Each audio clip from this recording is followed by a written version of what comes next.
The heavy wooden door gave way with a crack, slamming against the log wall. Emily stumbled inside, nearly losing her footing on the rotted threshold, and threw herself against the cold, wet planks to force it shut behind her.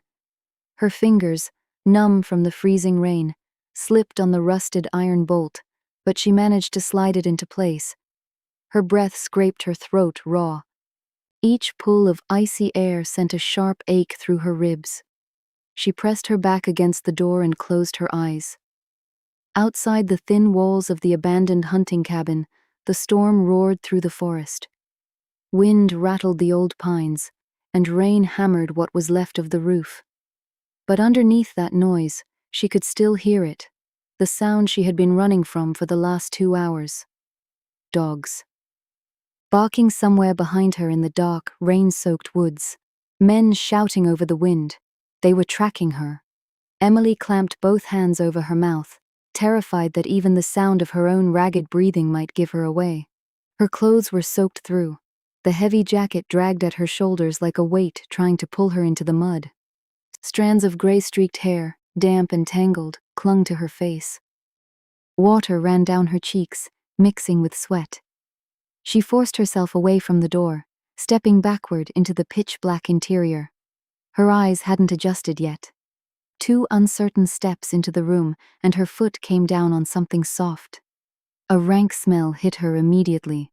Unwashed body, old fabric, sickness that had gone untreated for too long. Something below her groaned. A low, broken sound, full of physical suffering. Emily's body reacted before her mind caught up. 3 years in a women's medium security facility had burned a single instinct into her: react to any threat instantly and without hesitation. She jumped sideways. Her right hand shot into her jacket pocket and pulled out a folding knife she had taken off one of the men in the van hours earlier. The blade clicked open with a dry snap. Her left hand found a cheap plastic lighter, and she struck the wheel. A small, trembling yellow flame pulled a filthy floor into view, a corner of a blackened stove, and a stinking pile of old coats and canvas that served as a bed. "Make one sound and I cut your throat," Emily said, her voice flat and pressed low. She stepped forward, knife raised, lowering the lighter for a better look. On the makeshift bed lay a man. His face was buried under a thick, unkempt beard. Dark hair had matted into greasy clumps. Hearing the voice and seeing the light, he flinched, throwing a trembling, thin hand up to shield his eyes. When he slowly lowered it and looked at her, Emily stopped breathing. The flame shook in her frozen fingers. She knew those eyes. Cold, calculating, confident eyes she had stared into every single day for months of grueling interrogations.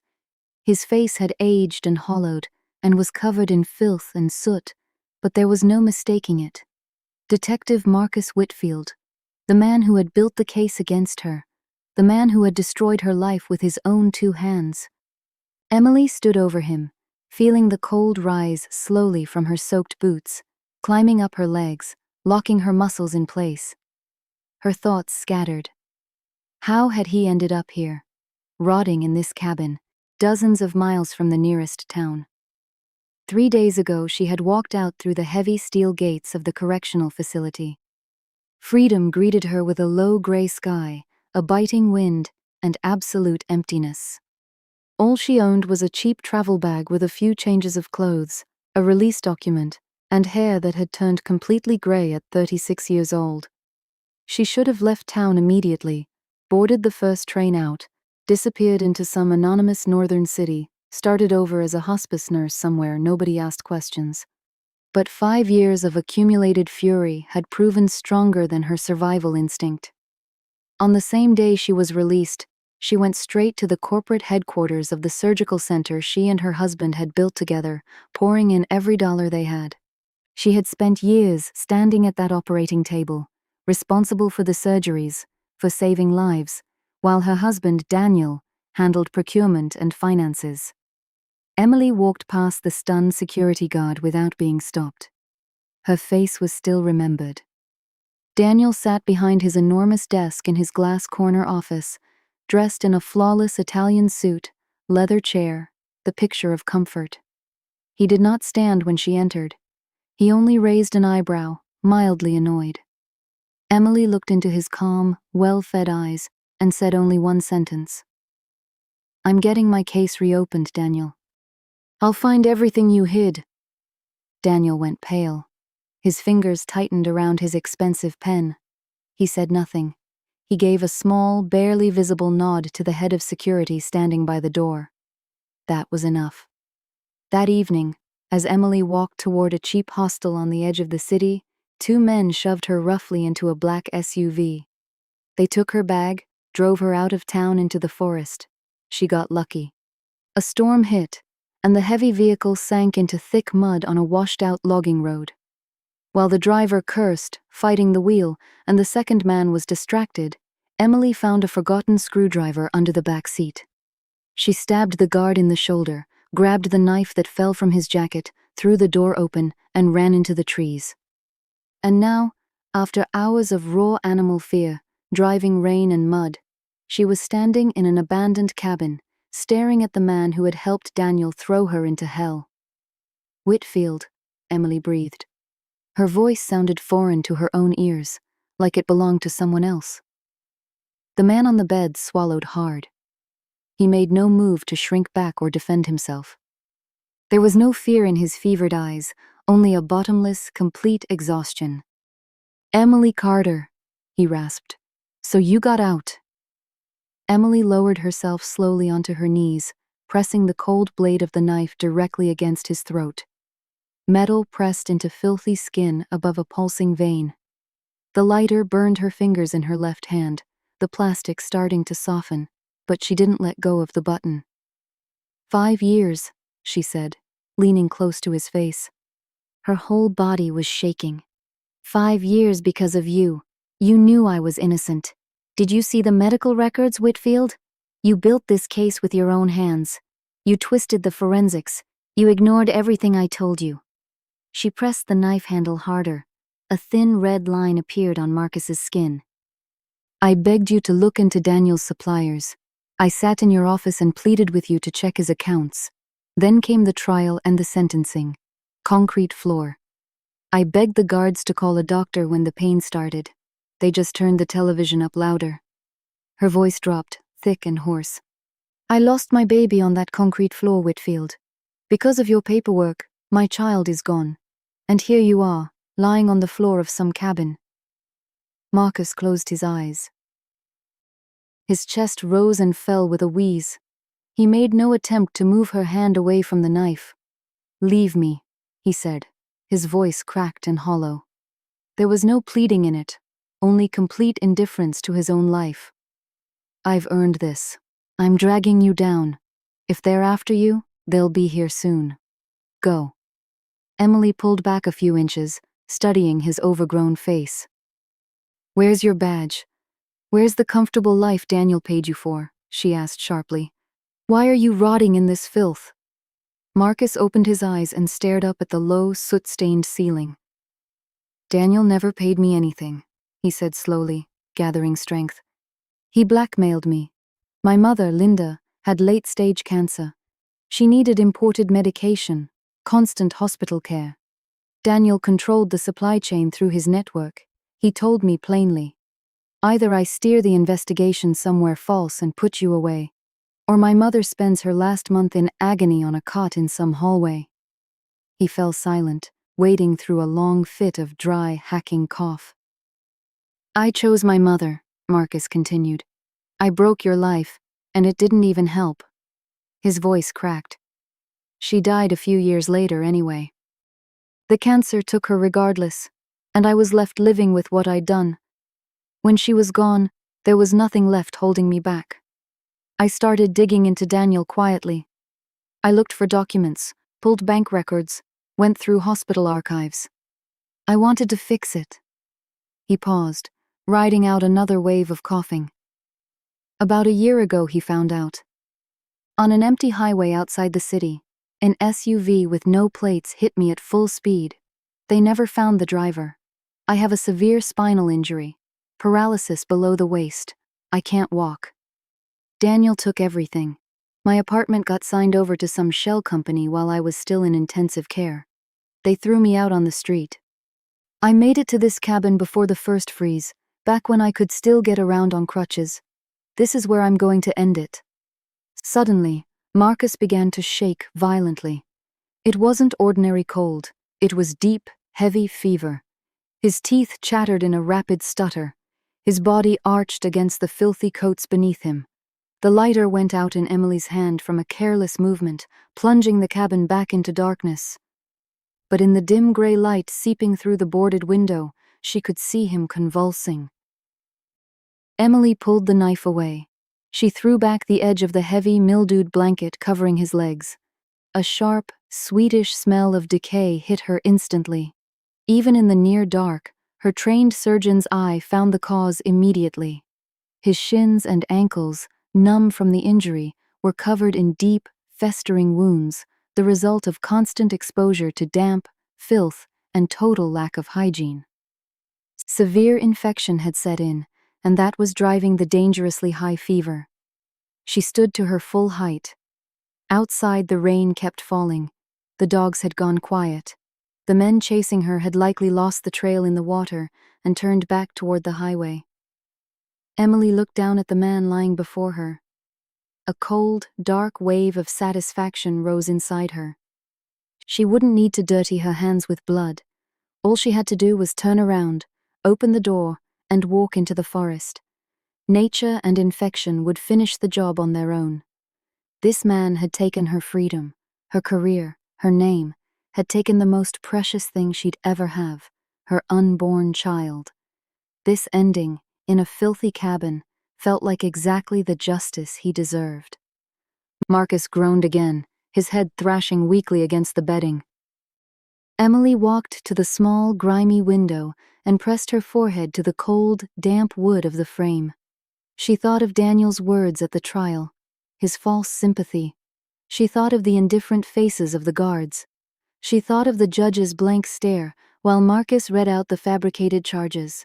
She pushed off the wall hard. Her fists clenched so tightly, her short nails cut painfully into her palms. "I won't become a monster like you," she whispered into the empty room. Emily turned and began to move. Her motions became efficient, precise, and fast. This was how she used to move in the operating room, when every second counted. There was no longer a former inmate named Carter in this cold, dark cabin. The surgeon had returned.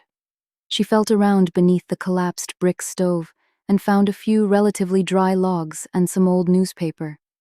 She stacked them and struck the lighter. An uneven, saving flame caught, casting warm light across the walls. In the corner, she found a battered, dented tin can. She slipped back out into the pouring rain, filled the can with freezing water running off the broken roof, and came back inside.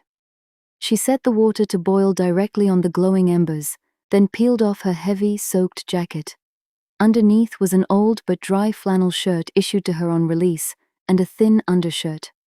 She pulled off the shirt, tore several long strips from its hem for bandages, and pulled the rest back on. The water boiled. Emily lifted the can from the fire with a piece of bark, letting it cool slightly before kneeling in front of Marcus. "Hold still," she said sharply. She began, ignoring his muffled groans, to provide emergency care with careful precision. She washed the wounds with the cooled, boiled water, clearing away visible dirt without disturbing the deeper tissue. She worked with total confidence, suppressing every emotion. When she finished, she wrapped his legs tightly in strips of flannel. Marcus fell still, exhausted. The fever had loosened its grip slightly, but it hadn't broken, and Emily understood the danger wasn't over. She sat on the floor beside the dying fire, arms wrapped tightly around herself for warmth. The flames threw dancing shadows across her hollowed, exhausted face. Ahead lay a long, freezing night, and beyond the thin wooden walls of the cabin, a forest full of Daniel's men. Morning didn't arrive with sunrise. It arrived with a change in sound. The steady drumming of rain that had hammered the rotting roof all night thinned into scattered heavy drops. They fell from the branches of the old pines and struck a rusted piece of sheet metal near the threshold with a ringing sound. Emily opened her eyes. Her body ached from the awkward position on the hard, filthy floor beside the stove. Her back and neck screamed with pain, echoing the drafts she remembered from prison. The fire had long since gone out, leaving only gray ash and the faint, bitter smell of wood smoke. The air inside the cabin turned damp and cold again. She got slowly to her feet on her elbows, muscles stiff and reluctant. She listened. The forest was silent. But that unnatural stillness put her on edge more than any noise could have. 5 years in a medium-security facility had trained a special instinct in her. She had learned to sense danger seconds before it physically appeared. Outside, maybe 30 yards from the cabin, a thick branch snapped. Then another. Footsteps. Heavy, confident, in solid boots that squelched through the soaked clay. This wasn't a lost traveler caught in the storm, and it wasn't a forest ranger. Dogs lost the trail, a rough male voice carried through the trees. Water washed everything away. Told you we should have come in from the road last night, a second voice answered, lower and hoarse. Boss said sweep the grid all the way to the highway, the first voice replied. Let's check this shack, see if she's still around. In this weather, a woman doesn't get far on foot. Emily moved on pure instinct, silent and fast. She crossed the space between herself and Marcus in 2 steps and dropped to her knees beside his makeshift bed. The former detective was locked in the restless, broken sleep of the sick. His chest rose and fell unevenly. The fever from the night before had eased slightly after her treatment, but his face was still pale, coated in a clammy sheen. She pressed her palm hard over his cracked, dry lips. Marcus jerked. His eyes snapped open, wide with confusion and the fog of delirium. Emily leaned in close to his ear, feeling the heat radiating off his skin, and with her free hand pointed toward the flimsy door. Quiet, she mouthed silently, holding his gaze. His eyes cleared. He'd heard the voices outside too. Marcus nodded slowly and closed his eyes again, signaling he understood and would not make a sound. Emily pulled her hand away from his mouth but stayed close, right hand slipping into her jacket pocket, gripping the handle of the folding knife. Her palm was slick with sweat, fingers wrapped tight around the cold plastic. The footsteps came closer. Someone climbed heavily onto the rotted porch. The old boards groaned under the weight, the sound echoing through the surrounding trees. Emily held her breath. Her stomach muscles tensed to their limit. She ran through the possibilities in her mind. If they broke down the door, she would go for the first man's throat. The second one would have to be handled through fear alone. The odds were almost non-existent, but she had no intention of surrendering alive. A heavy blow landed against the door. The old wood answered with a dull thud, dust sifted down from the ceiling. But the rusted bolt, the one Emily had fought so hard to slide shut the night before, held.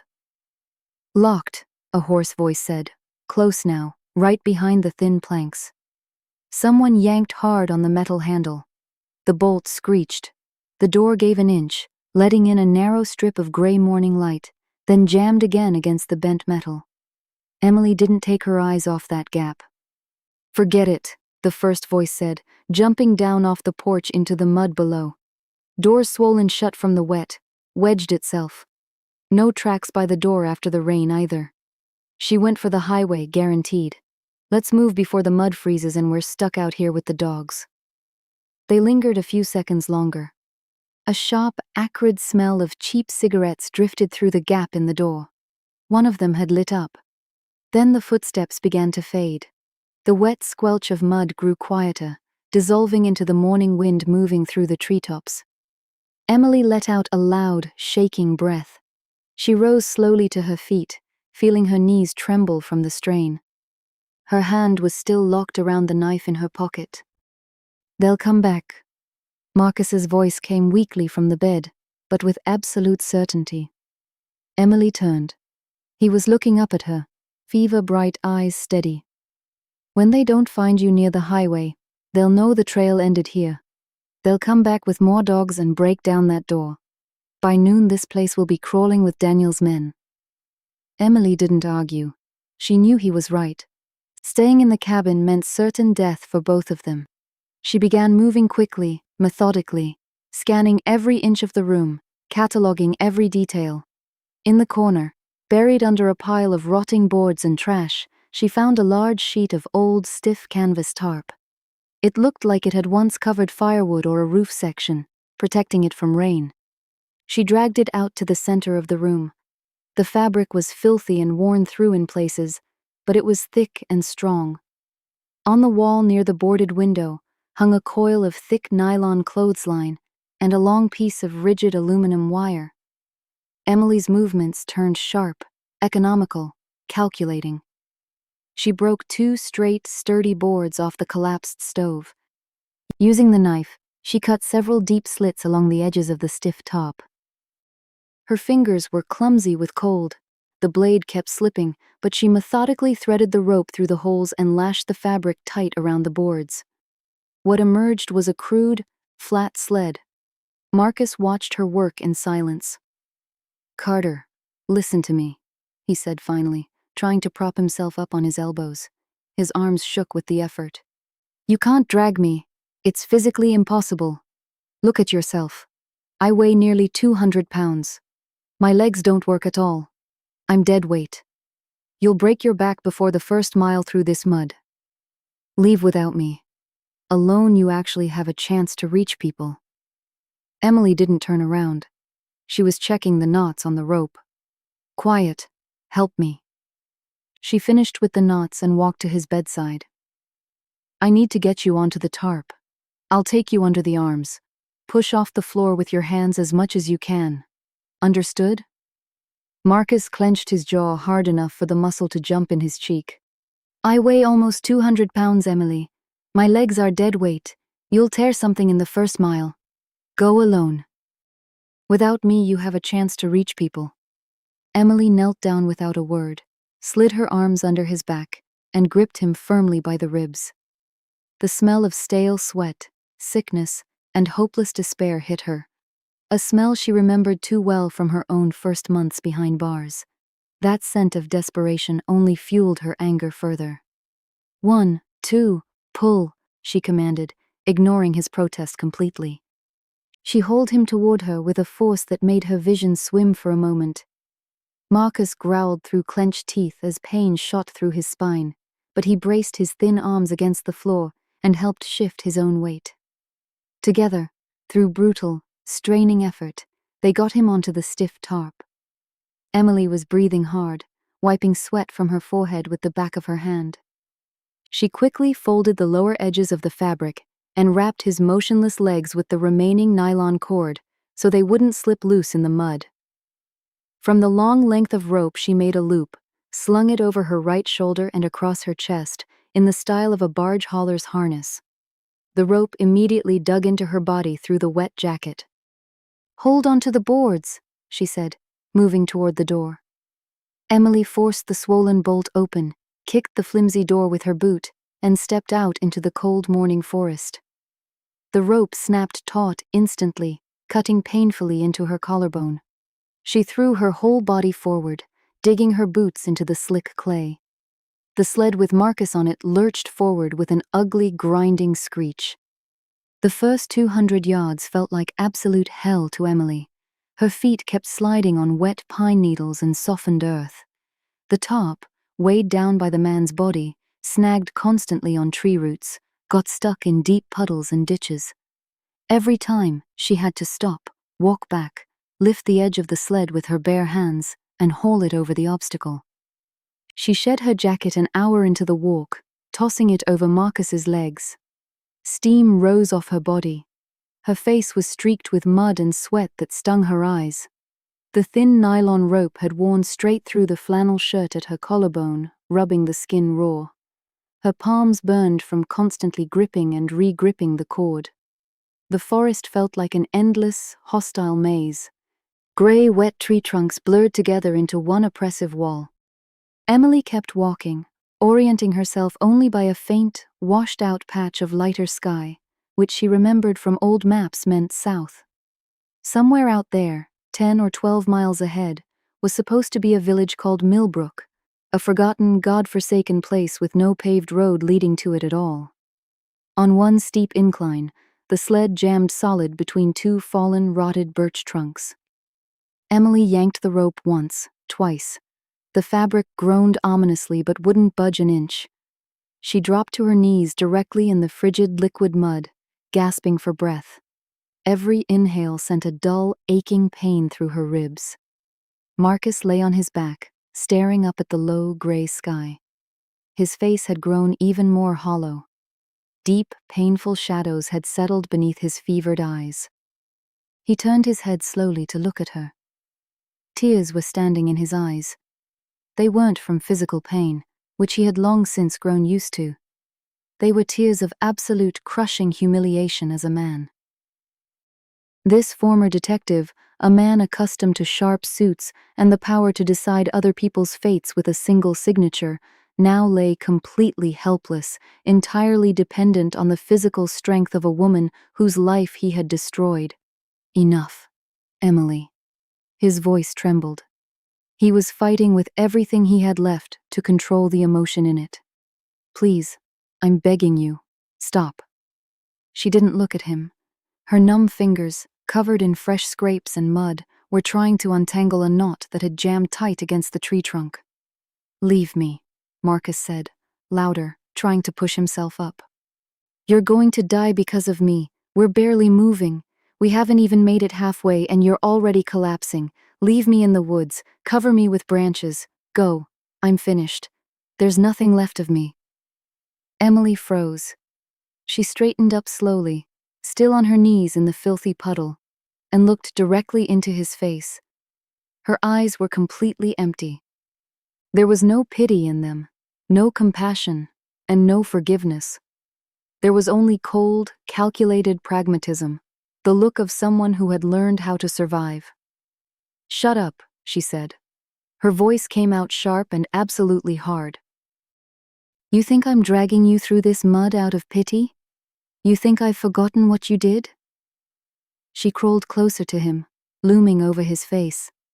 The smell of wet earth mixed with the smell of their combined sweat. 5 years ago, you sat in a warm, bright office. You drank hot coffee from a white mug and watched me cry. Her voice was quiet, but every word carried concentrated hatred. You handed me those falsified invoices and told me the forensics proved everything. And when I begged you to get me a lawyer, begged you to check Daniel's accounts, you just looked right through me and walked outside for a smoke. She grabbed the collar of his filthy sweater and yanked him closer. I'm dragging you because I feel sorry for you, Whitfield. I'm dragging you because I need you alive. You're my witness. You're the only person on this earth who knows exactly how Daniel laundered the money and falsified the records. You're going to talk. You're going to tell every investigator, every prosecutor, every judge, until Daniel ends up in the same cell I sat in. Understand me? You're my instrument of justice, and I will not let my instrument rot in these woods from infection and exposure. She shoved him away and turned back to the rope. With inhuman effort, she yanked the sled forward, digging her heels into the slick root beneath her. The rotted wood snapped, and the tarp broke free. They continued their brutal march. Marcus didn't say another word. He lay with his eyes closed, jaw clenched so tightly his whole face ached. Emily's words had cut deeper than any blade could have. And she was right about every single one of them. He deserved exactly this. He deserved to be nothing but a tool. Time lost all meaning. The short autumn day bled slowly into thick, freezing dusk. Emily moved on pure autopilot. Her hands had worn open, bleeding. The rope had soaked through with dark stains everywhere it touched her raw skin. Her left ankle had begun turning painfully with every step, old joint damage from the cold, damp punishment cell coming back to haunt her. To keep herself from losing her mind against the pulsing pain in her shoulders and spine, she forced herself to think about Daniel. She pictured his perfectly tailored suit on sentencing day.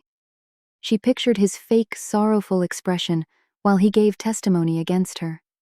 She had always been too ambitious. I had no idea she was buying counterfeit surgical supplies for our department. His smooth velvet voice echoed in her memory like poison, fueling her anger and giving her strength for every next agonizing step. Toward the deep of night, the forest began to thin. The ground underfoot grew firmer. Traces of an old, overgrown wagon track appeared beneath the grass. A cold wind carried the faint but unmistakable scent of wood smoke. Emily stopped, bracing her bloodied hands against her knees. Ahead, through the sparse bare tree trunks, a dim yellow light flickered. Millbrook. The village looked nearly dead. Half the crooked houses stood with their windows boarded shut. Mud on the single street reached ankle deep.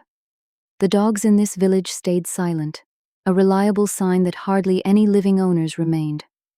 Emily pulled the sled toward the last house at the edge of the village, enclosed by a sturdy wooden fence. She knew this house. 10 years ago, when she was still a young, promising intern at a rural clinic, a boy had been brought here from a remote farm with an acute case of appendicitis that had already progressed into peritonitis. The city was too far. The ambulance had gotten stuck in the mud. Every minute counted. Emily had operated on him herself, right there on an old table in the first aid station, breaking every possible protocol, taking on enormous personal risk. The boy survived. His grandmother, an elderly woman everyone called Grandma Ruth, had knelt in front of Emily afterward in the hospital's worn hallway, trying desperately to kiss her hands. Emily pulled Marcus into the shadow of the spreading oak by the fence, left the sled there, and stumbled toward the gate, swaying with exhaustion. She pushed it open.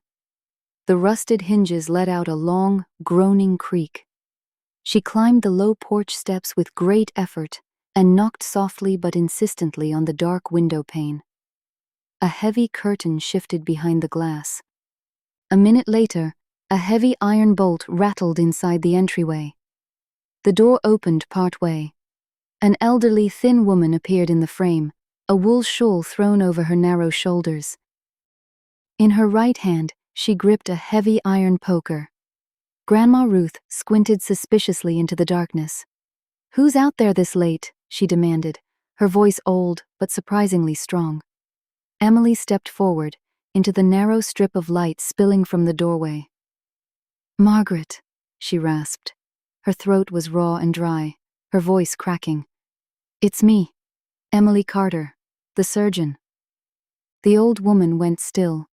She stepped closer, peering into the ruined, filthy face of the woman standing before her. She studied the sunken cheeks, the faded, exhausted eyes, and the deep, thick gray that hadn't been there 10 years ago. The poker slowly lowered in Grandma Ruth's grip. "Emily, dear girl," Margaret gasped, pressing her free hand to her lips. "Lord above, what happened to you? They put you in prison. It was on the news." "I got out," Emily answered shortly, without emotion. She turned back toward the impenetrable darkness of the street. "Margaret, I need help. Very bad people are after me. I need to hide. There are 2 of us." The old woman didn't waste time with questions. She tightened her grip on the poker and stepped decisively out into the mud of the yard. "Where's the other one?" she asked, all business. Emily led her to the hidden sled.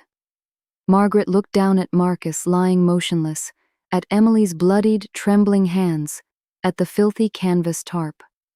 There was no fear or surprise in her faded eyes, only the hard, practical understanding of someone who had seen a great deal of grief in her life. "Can't bring him in the house," she said quietly, half whispering. "If they come looking with dogs, the house is the first place they'll tear apart. We'll put you in the bathhouse. I fired it up just this afternoon. My grandson Jake came by to wash up before his shift. Heat should still be strong, and there's hot water left in the boiler." Margaret dropped the poker onto the grass and grabbed the edge of the filthy tarp with her own weathered working hands, helping Emily pull. Together, the 2 women hauled the heavy sled across the dark yard, past an old shed, to a sturdy log bathhouse standing off to the side of the property. Inside, the air was dark and impossibly, wonderfully warm. After the icy hell of the night forest, this thick air, smelling of steamed birch branches, old wood, and smoke, felt like an unreal mirage. They dragged Marcus into the cramped entryway. Emily lowered herself onto a low wooden bench, feeling the last drops of adrenaline finally drain from her body. Her hands shook so badly she couldn't manage the zipper on her filthy jacket. Margaret lit a small kerosene lamp and set it on the table. The dim yellow light illuminated the exhausted faces of the two fugitives. "Sit quiet. I'll shut the dog in the house so it doesn't start barking at the strange scent," the old woman ordered. "I'll bring some old clothes to change into, my healing salves, and hot food. The water in the boiler is nearly boiling. Dilute it from the barrel, wash yourselves, and bolt the door from the inside once you're done. I won't let anyone in." She stepped out, pulling the heavy, felt-lined door shut firmly behind her. Emily remained sitting on the bench, staring blankly at her bloodied, filthy palms. Marcus lay on the top on the floor, breathing heavily. In the thick warmth of the bathhouse, the sharp smell of old sickness rose off him. Emily forced herself to stand. Her knees buckled, but she stayed on her feet. She walked over, knelt down, and began working her stiff fingers loose from the tight knots of rope binding his legs. Her face remained expressionless. The first, most terrifying leg of the journey was behind them. They had survived. The fever came in heavy, dense waves. After hours under the freezing autumn downpour and the exhausting trek through mud, the air of the village bathhouse felt scalding, almost too much for the lungs to bear. It smelled of steamed birch leaves, old wood darkened by time, and dry ash. In the massive iron kettle, welded permanently into the brick furnace, water bubbled quietly, filling the cramped space with thick white steam. Emily strained to push the heavy felt-lined door shut behind her and leaned back against it, sliding slowly down the wall until she sank onto a low wooden bench. The adrenaline that had driven her forward for the last 24 hours began draining rapidly from her blood. In its place came an animal, paralyzing exhaustion. She looked down at her own hands. The palms were rubbed raw down to deep, open blisters. Black earth had ground itself under her fingernails. Her fingers trembled in small, constant spasms, refusing to obey. Emily forced herself to peel off her soaked, heavy jacket and threw it into the corner. The dirty shirt and undergarments followed. Her skin broke out instantly in goosebumps, despite the stifling heat. The cold had settled somewhere deep in her bones and refused to leave. She scooped icy water from a wooden barrel into a wide tin basin, then added boiling water from the kettle using an old aluminum ladle. With a harsh bar of dark laundry soap, she began scrubbing away the forest mud, the dried blood from her rope-torn palms, and the cold, sticky residue of fear that clung to her skin.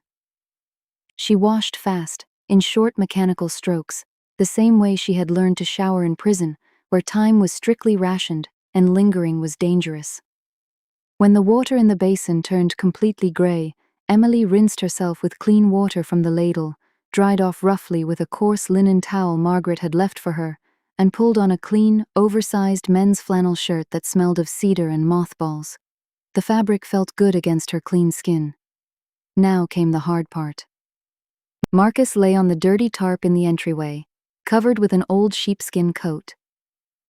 He was conscious, but stared up at the low ceiling with the same unblinking, empty gaze Emily had seen countless times in ICU patients. The look of people who had reached the absolute end of their physical and emotional limits.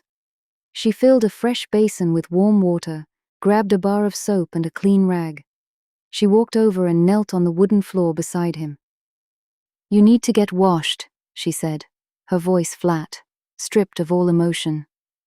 "Otherwise the dirt will get right back into the wounds and my dressing won't hold. If sepsis sets in, I have no antibiotics to pull you back from that." Marcus slowly turned his gaze to her face. His overgrown cheeks had hollowed further. His lips were cracked and bleeding.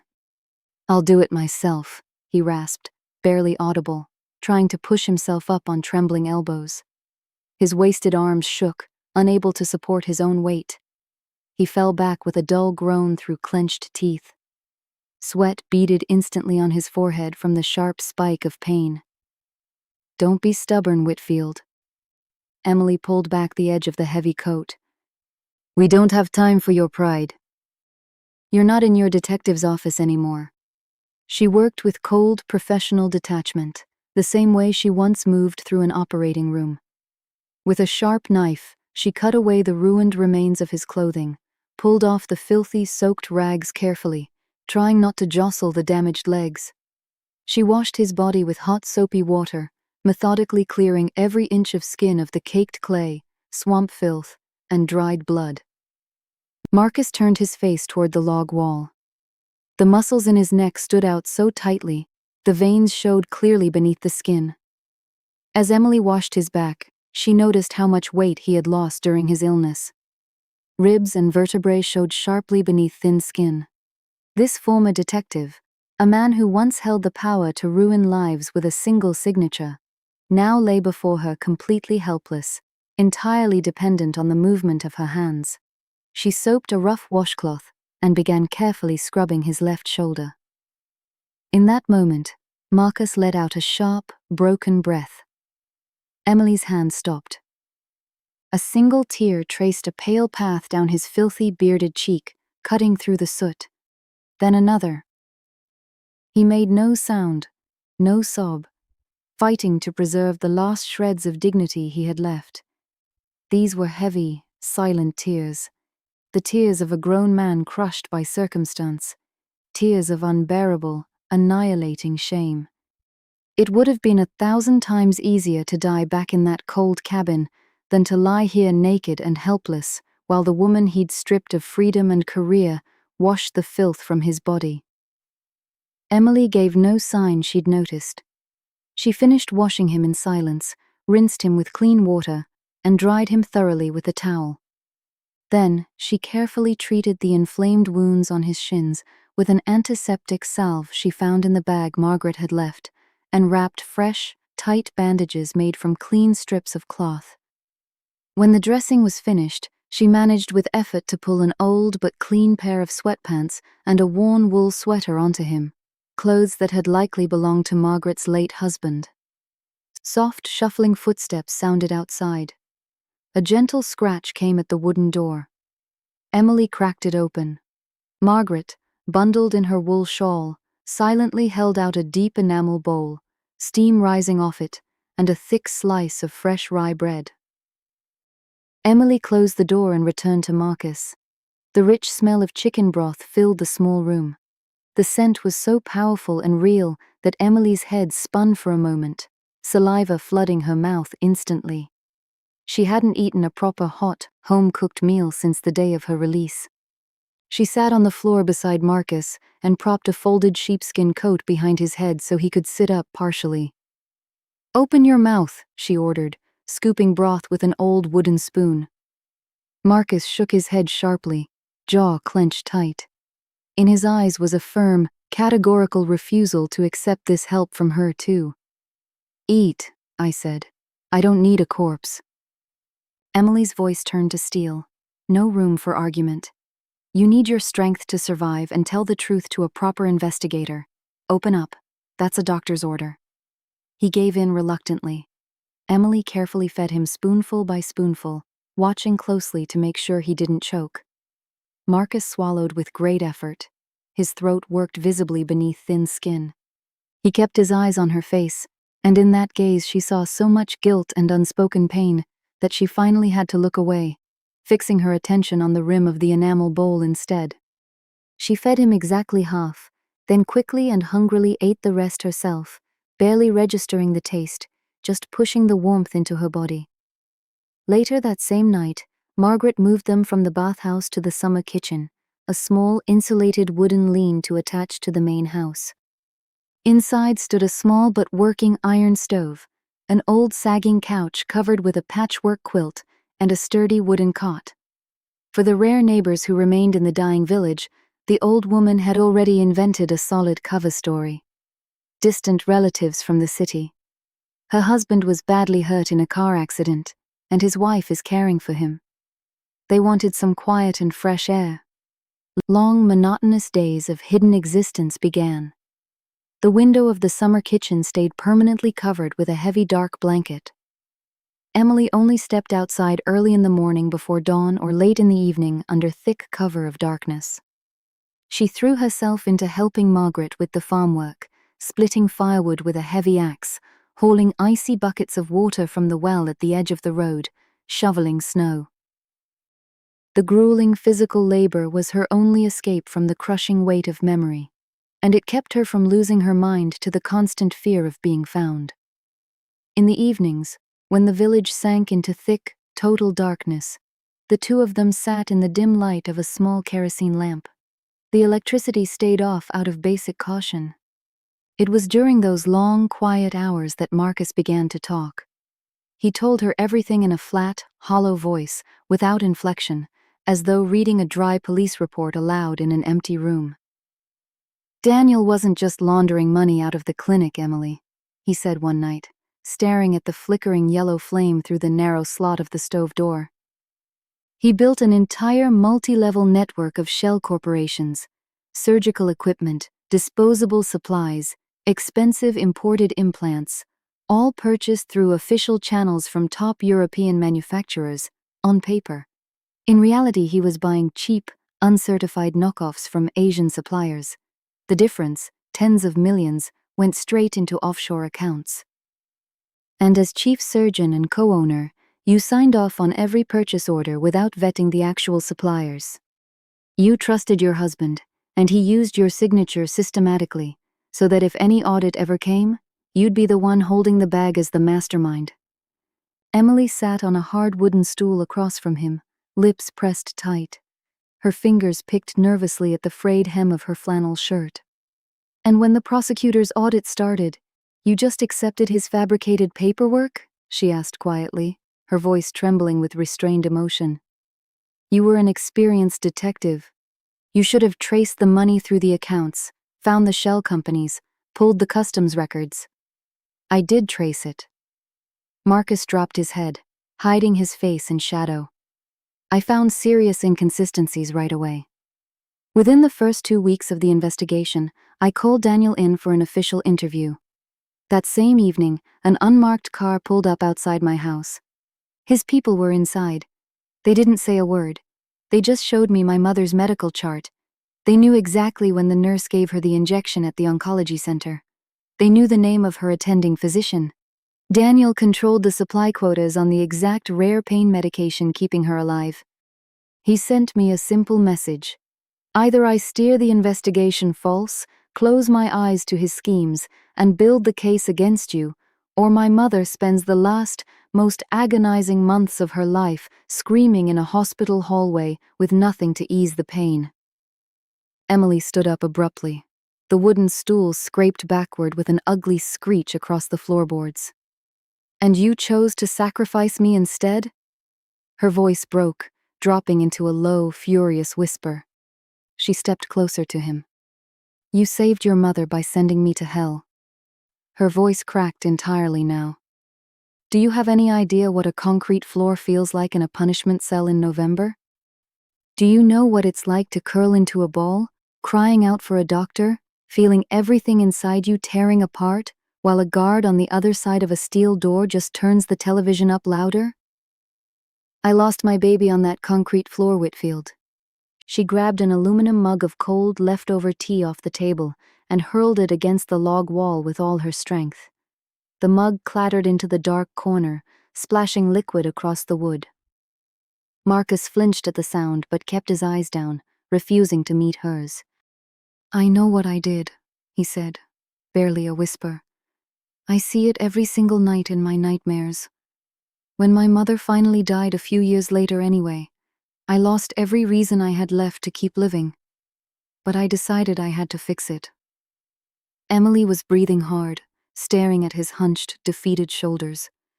Her sharp mind, trained to analyze symptoms and land on precise diagnoses, suddenly caught a glaring inconsistency in his story. She took 2 decisive steps toward the cot and stopped directly above him.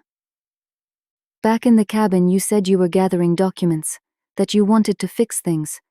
But everything you're telling me now sounds like you're already certain something can actually take Daniel down.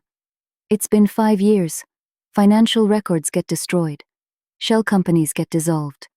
At trial, you'll say you were blackmailed?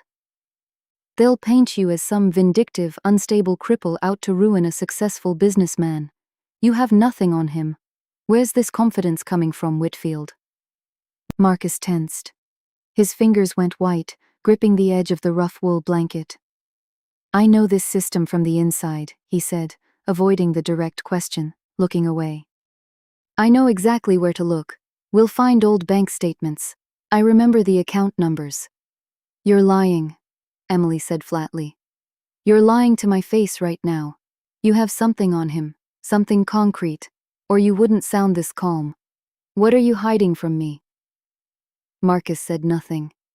He stared down at his own motionless legs beneath the blanket. He couldn't tell her the truth. If she found out that somewhere in the city lay hard, irrefutable evidence, her desperate, reckless determination would send her straight there alone, without a plan, and Daniel's men would kill her before she even reached the city limits. He had to protect her, even at the cost of her growing hatred for him. It's nothing, he said quietly, holding her gaze steady. I just need time to plan this properly. Emily stared at him for a long moment, searching his exhausted face for the truth. Then she turned sharply, blew out the kerosene lamp, plunging the room into darkness, and lay down on the sagging couch, facing the wall. A wall of silence rose between them again. 2 more weeks passed. Winter began settling in fully. The nights stretched longer, the cold sharper. On one bitter, freezing morning, Margaret asked Emily to walk to the village store, the only one for miles, which opened twice a week when the delivery truck came from the county seat. They needed matches, coarse salt, and grain. Emily pulled on an old, shapeless work coat, pulled a knit wool hat low over her eyes to hide her telltale gray hair, and set off down the hard, frozen ruts of the road. Outside the weathered store, several elderly local women stood talking, catching up on news. Emily kept her distance, trying to blend into the wall, avoiding attention. After buying what they needed, she was heading back when she heard a faint, pitiful sound coming from beneath the wooden porch of the store.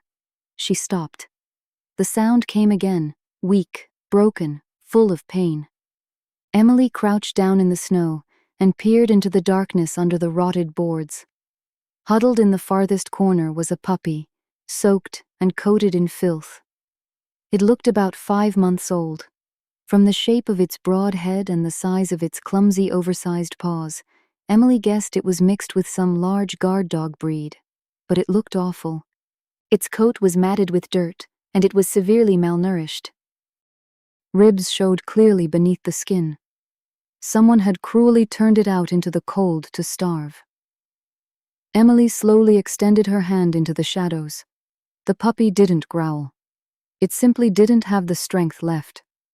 It only squeezed its eyes shut, silently bracing for another blow from a human hand. Something shifted deep in Emily's chest. For 5 years she had forced herself to be stone. She had trained herself not to feel pity, just to survive among the wolves of the correctional facility. But this defenseless, unwanted scrap of life broke straight through the armor she had built so carefully. She unzipped her coat, gently pulled the puppy out from under the porch, careful not to cause it pain. It was unexpectedly heavy despite its extreme thinness.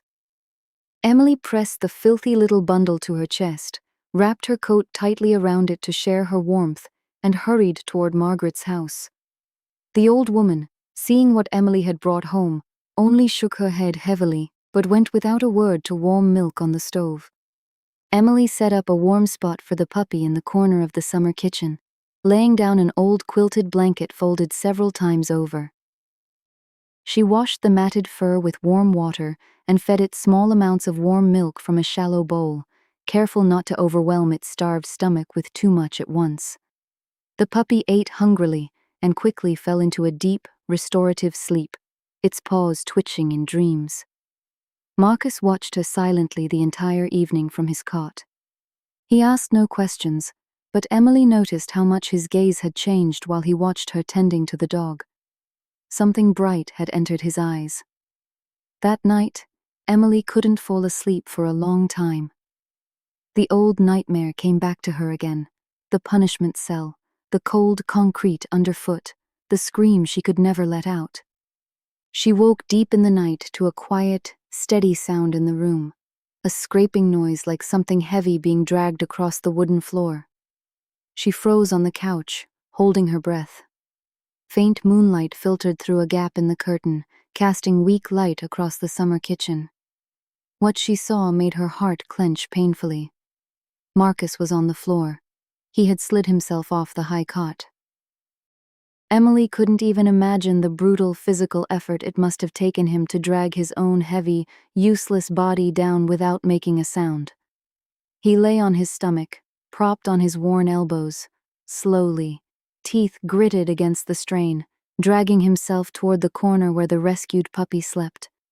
The dog woke at the sound and let out a quiet, plaintive whine. Marcus finally reached it. His strong arms shook from the enormous strain of holding his entire upper body weight, since his legs dragged uselessly behind him. With his free hand, he found the enamel bowl with the last of the milk that Emily had left on the floor, and gently pushed it closer to the puppy's muzzle. He lowered his head, breathing hard and unevenly. His face hovered only inches from the animal's. The puppy showed no fear of this large man. It reached toward his hand and licked his rough fingers weakly, trustingly. "Eat, little one." Marcus's voice broke the night's silence, hoarse and cracked.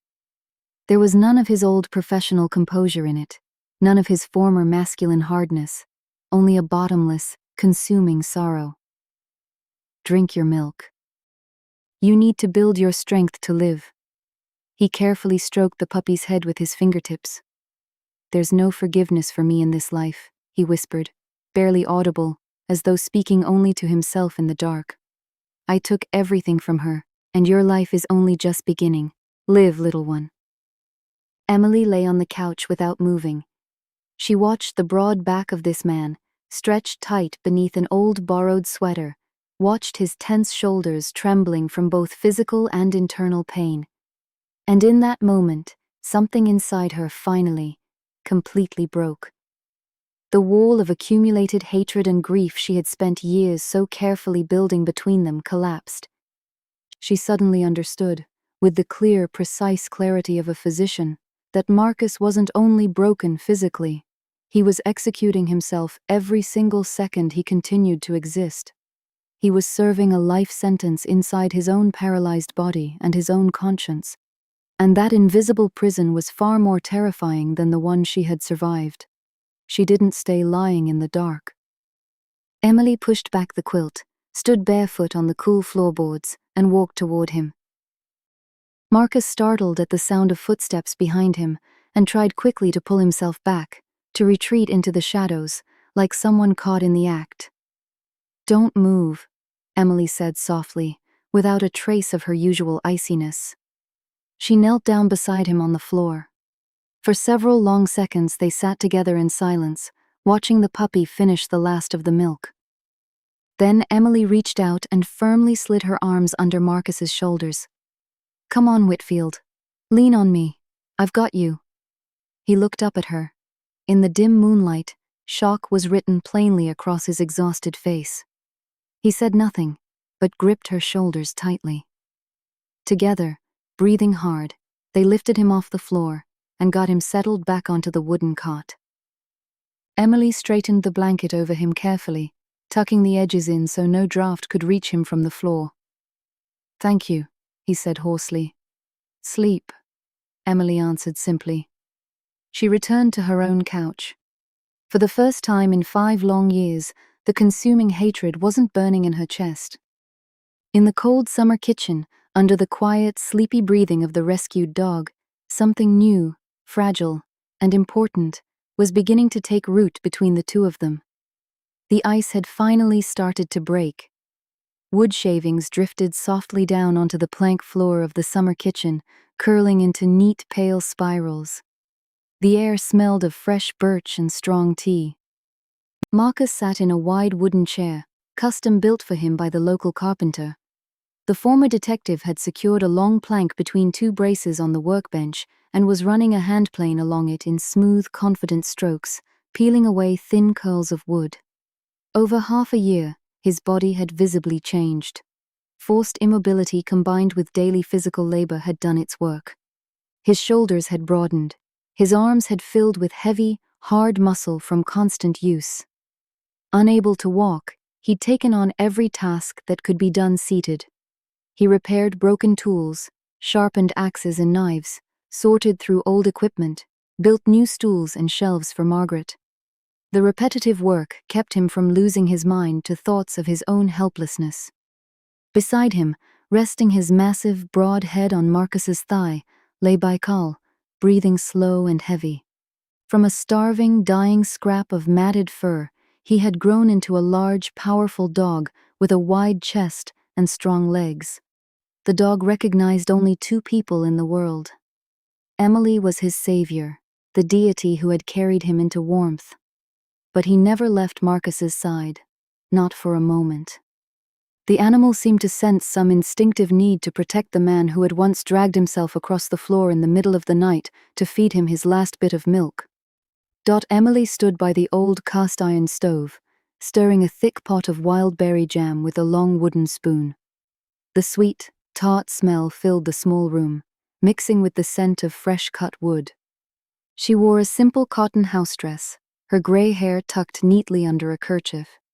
She wiped a bead of sweat from her forehead with the back of her hand and turned slowly.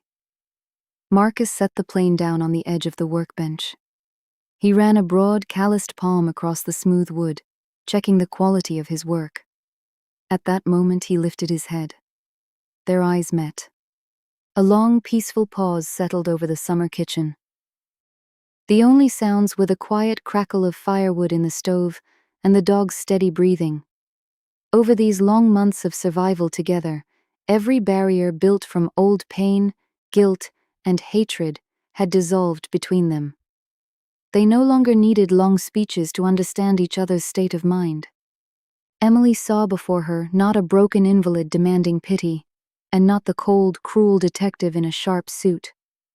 She saw a man who proved every single day that he deserved to be beside her. He protected her with everything he had left, his hands, his patience, and his constant, steady presence.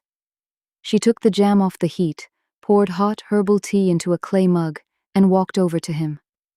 "Drink this," she said quietly, holding out the mug. He took it, and his rough fingers brushed against her hand. Both of them went still for a second. Neither pulled away. In that brief, accidental touch, there was more warmth and unspoken tenderness than in 1,000 empty words. Emily felt the firmness of his palm, and it gave her a long-forgotten sense of being protected. "Thank you," Marcus said, his voice unusually soft. He looked straight into her eyes without turning away. "Drink it while it's hot," she answered just as quietly, stepping back half a step to hide her sudden rush of feeling. Their fragile balance, built with such difficulty, shattered 3 days later. The weather turned overnight. Heavy, low clouds rolled in and blocked the sun. A cold, driving rain began to fall, turning the village street into a solid stretch of mud. Humidity climbed to unbearable levels. By afternoon, Marcus grew ill. The old spinal injury made itself known. The paralysis in his legs often brought muscle spasms, but this time the attack was unusually severe. A cramp of such intensity seized him that he couldn't straighten his back. He lay on his wooden cot, jaw clenched so tight his teeth ground together, holding back any sound, sweat pouring down his pale forehead. Emily quickly searched through the small first aid kit hidden under the bed. The specific muscle relaxants she had been injecting to relieve his neurological spasms had run out the week before. She had thought the attacks were finally behind them. She checked his pulse. It was fast and uneven. "I'm going to the county seat," she said firmly, throwing an old canvas raincoat of Margaret's over her shoulders. "We're out of medicine." Marcus forced his eyes open. His breathing came in short bursts. "No," he managed, clenching his fists so tightly his knuckles went white. "It's too dangerous. You can't risk being seen. I'll ride it out. It's just a spasm. It'll pass." "You won't ride it out, and I won't have a patient in shock on my hands," Emily said, switching into the flat, clinical tone of a surgeon. Margaret arranged it with her neighbor, old man Matthew. "He'll lend his truck. I'll be there and back in 3 hours. No one will recognize me." Marcus tried to push himself up on his elbows to argue, but a fresh wave of sharp pain tore through his body. He fell back with a groan.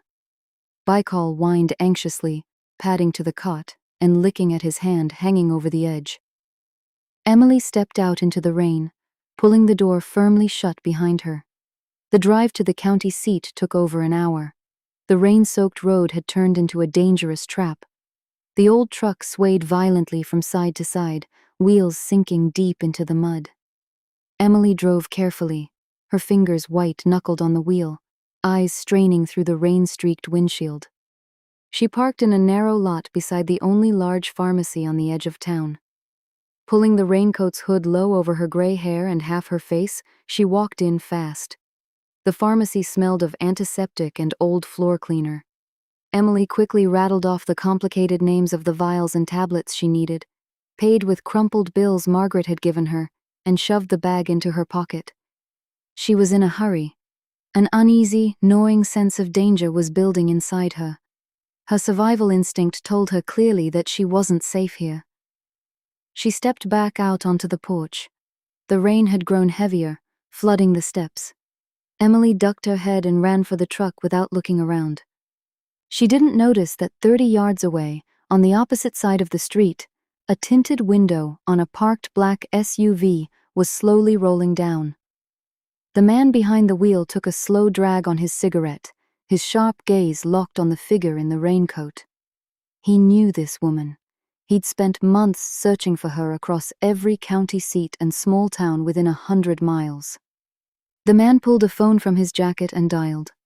"Boss," he said evenly into the receiver, flicking ash out into the wet street. "I found her. She's getting into some old beater in the county seat. I'm on her. She won't get far." Emily started the engine. The wipers scraped uselessly across the flooded windshield. She pulled out, heading for the edge of town. The black SUV waited exactly 1 minute, then pulled smoothly away from the curb and followed, blending into the sparse traffic on the highway. The driver kept a safe distance, and when the pavement ended and the dirt road toward Millbrook began, he simply killed his headlights. Through the heavy sheets of rain, he tracked only the dim red taillights of the old truck, moving silently through the darkness on her trail. Emily made it back to the village well into deep dusk.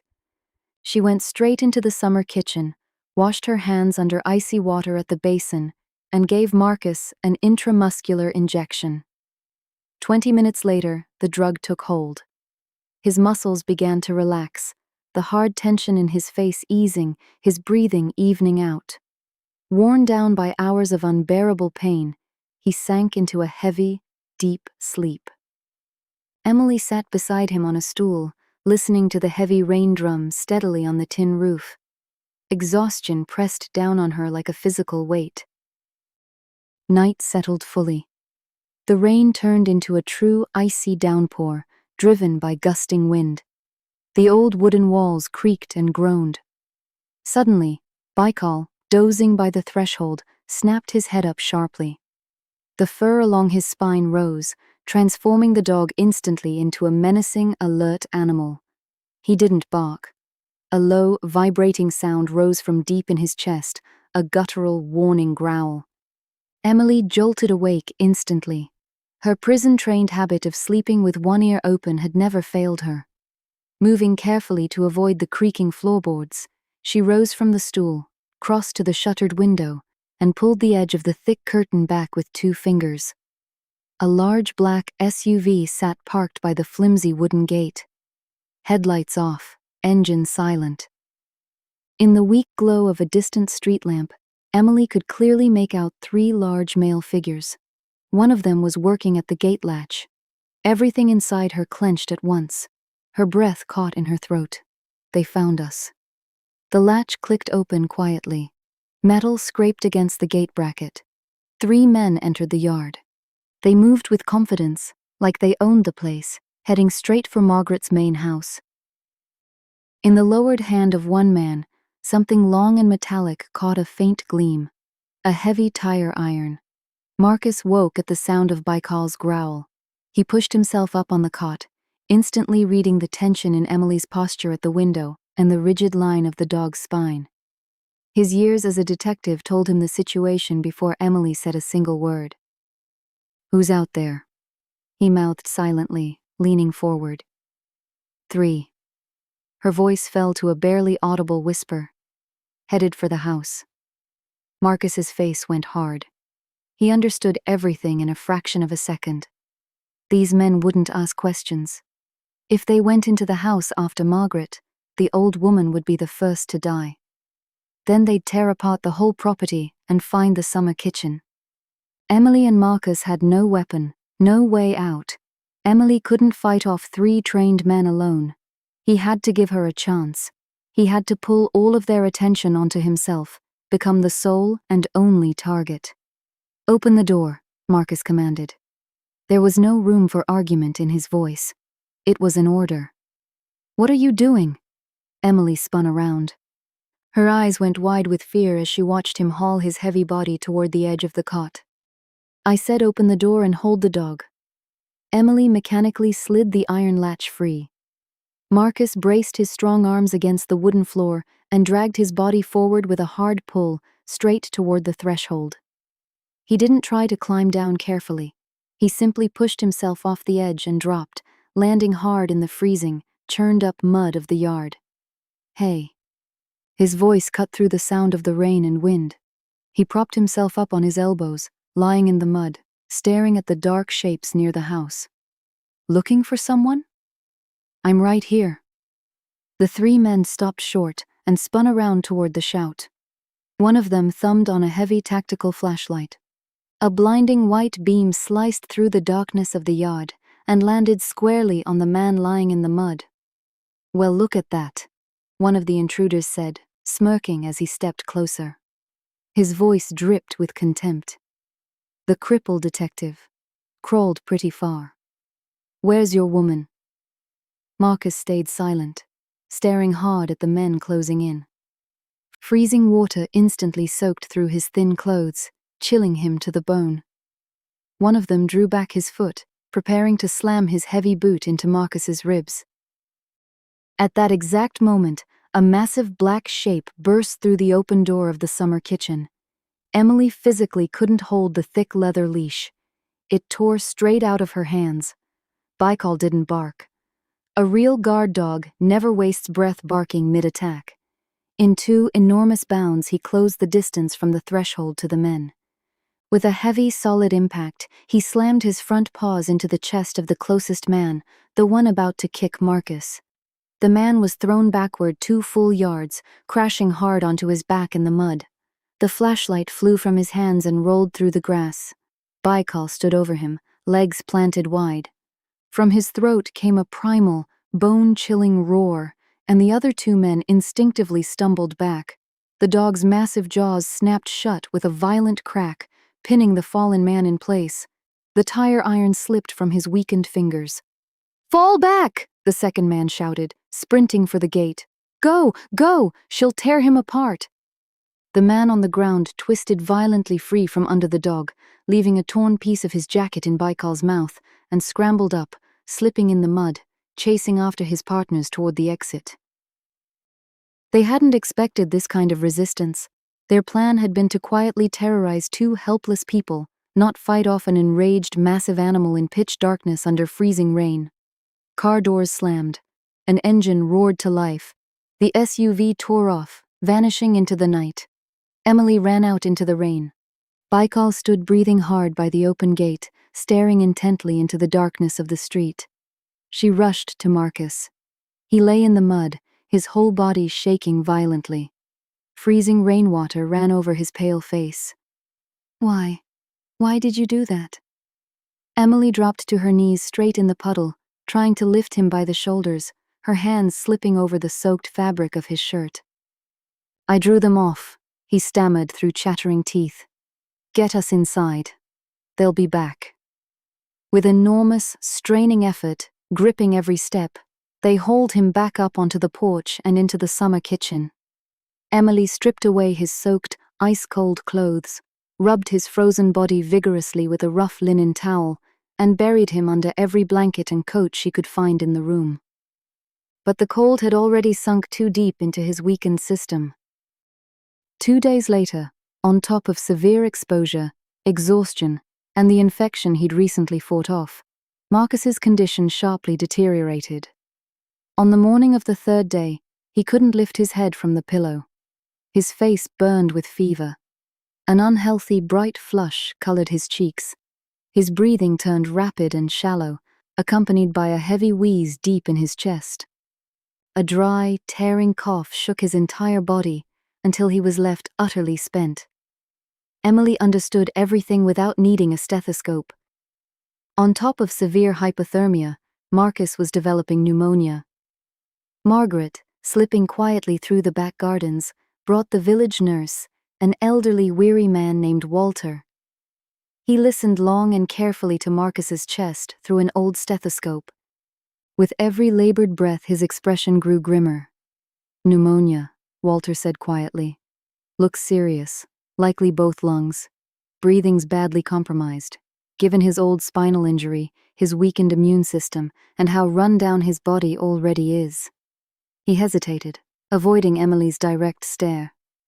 Speak plainly, colleague, Emily said sharply, though her fingers twisted nervously at the edge of her sleeve. I've given him a first dose of antibiotics. I'm leaving medicine to continue the course, and I'll come back tomorrow to check on him. But his condition is critical. Emily, if we can't bring that fever down by morning, he won't make it. There's nothing more we can do right now. The nurse left, leaving them alone. Night fell. The small light of the kerosene lamp cast long, unsettled shadows across the log walls.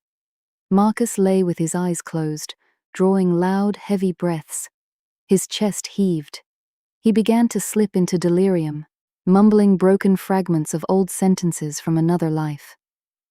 He called for his dead mother, muttered numbers of legal statutes, argued with someone who wasn't there. Emily knelt beside the cot. Her practiced medical detachment, the professional composure of a surgeon who had faced illness and death countless times, evaporated completely. She couldn't operate. She couldn't cut. Couldn't stitch. She was simply a woman, watching helplessly as the person who had become the only meaning left in her shattered world slipped away. She took his hand. His skin was dry and burning. Emily pressed his broad palm against her cheek. She felt her throat tighten with a violent, crushing spasm, felt her eyes sting sharply. The first hot tear slid down her face, leaving a wet trail across his fingers. Then another, and a third. Emily bowed her head, pressing her forehead against the rough edge of the scratchy blanket. Her shoulders began to shake with silent, racking sobs. Every drop of tension, every terror, every ounce of pain she had carried for 5 long years broke free all at once. It felt like she was falling back into that same black pit of loneliness she had only just started to climb out of. Please, she whispered into the darkness of the room, her voice breaking into a desperate, hoarse cry. God, please. She lifted her tear-streaked face, looking at his sharpened features in the dim, trembling light of the lamp. I've lost everything, she said, gripping his burning hand tightly in both of hers. Every word caused her physical pain, torn from somewhere deep in her chest.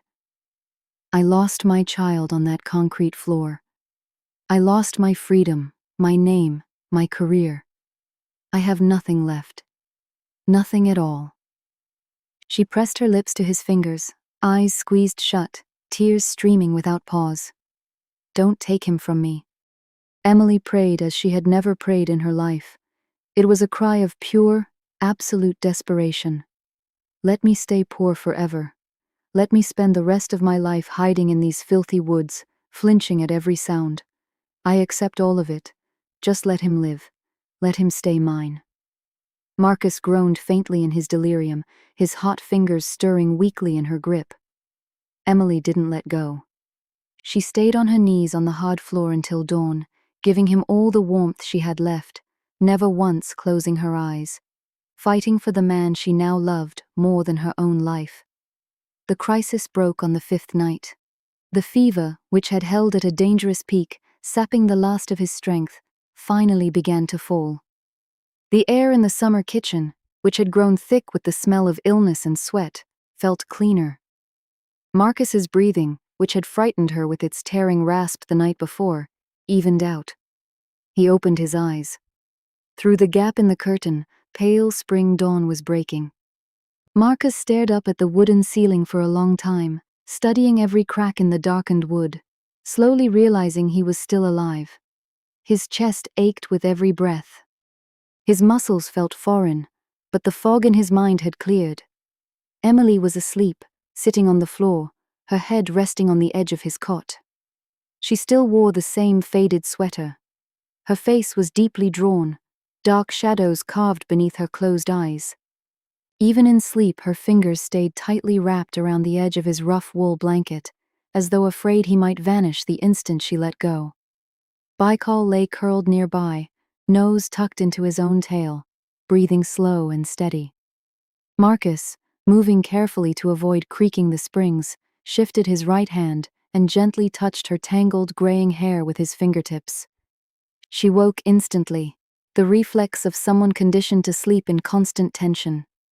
Emily lifted her head sharply, blinked away the last of her heavy sleep, and immediately, with the practiced motion of a professional physician, pressed her palm first to his forehead, then to his neck to check his pulse.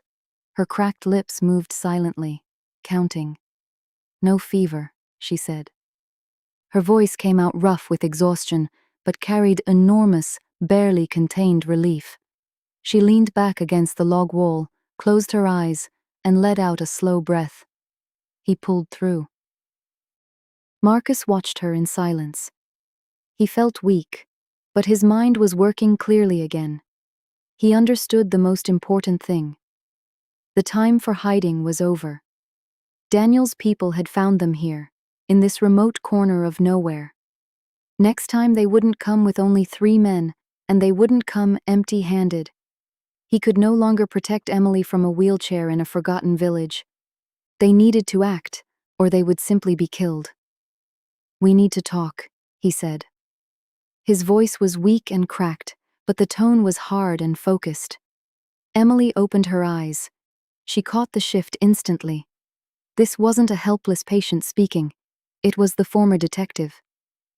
"About what?" she asked warily, not changing her position. "You need rest, fluids, and real broth. Talking can wait. Sit down." He nodded toward the wooden stool beside the bed. "Please, listen to me now."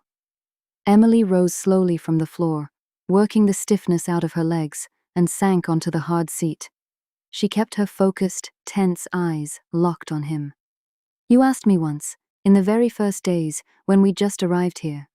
You asked if I actually had real evidence against Daniel," he began, holding her gaze steady. "I told you I needed time to find everything and put together a plan. I lied."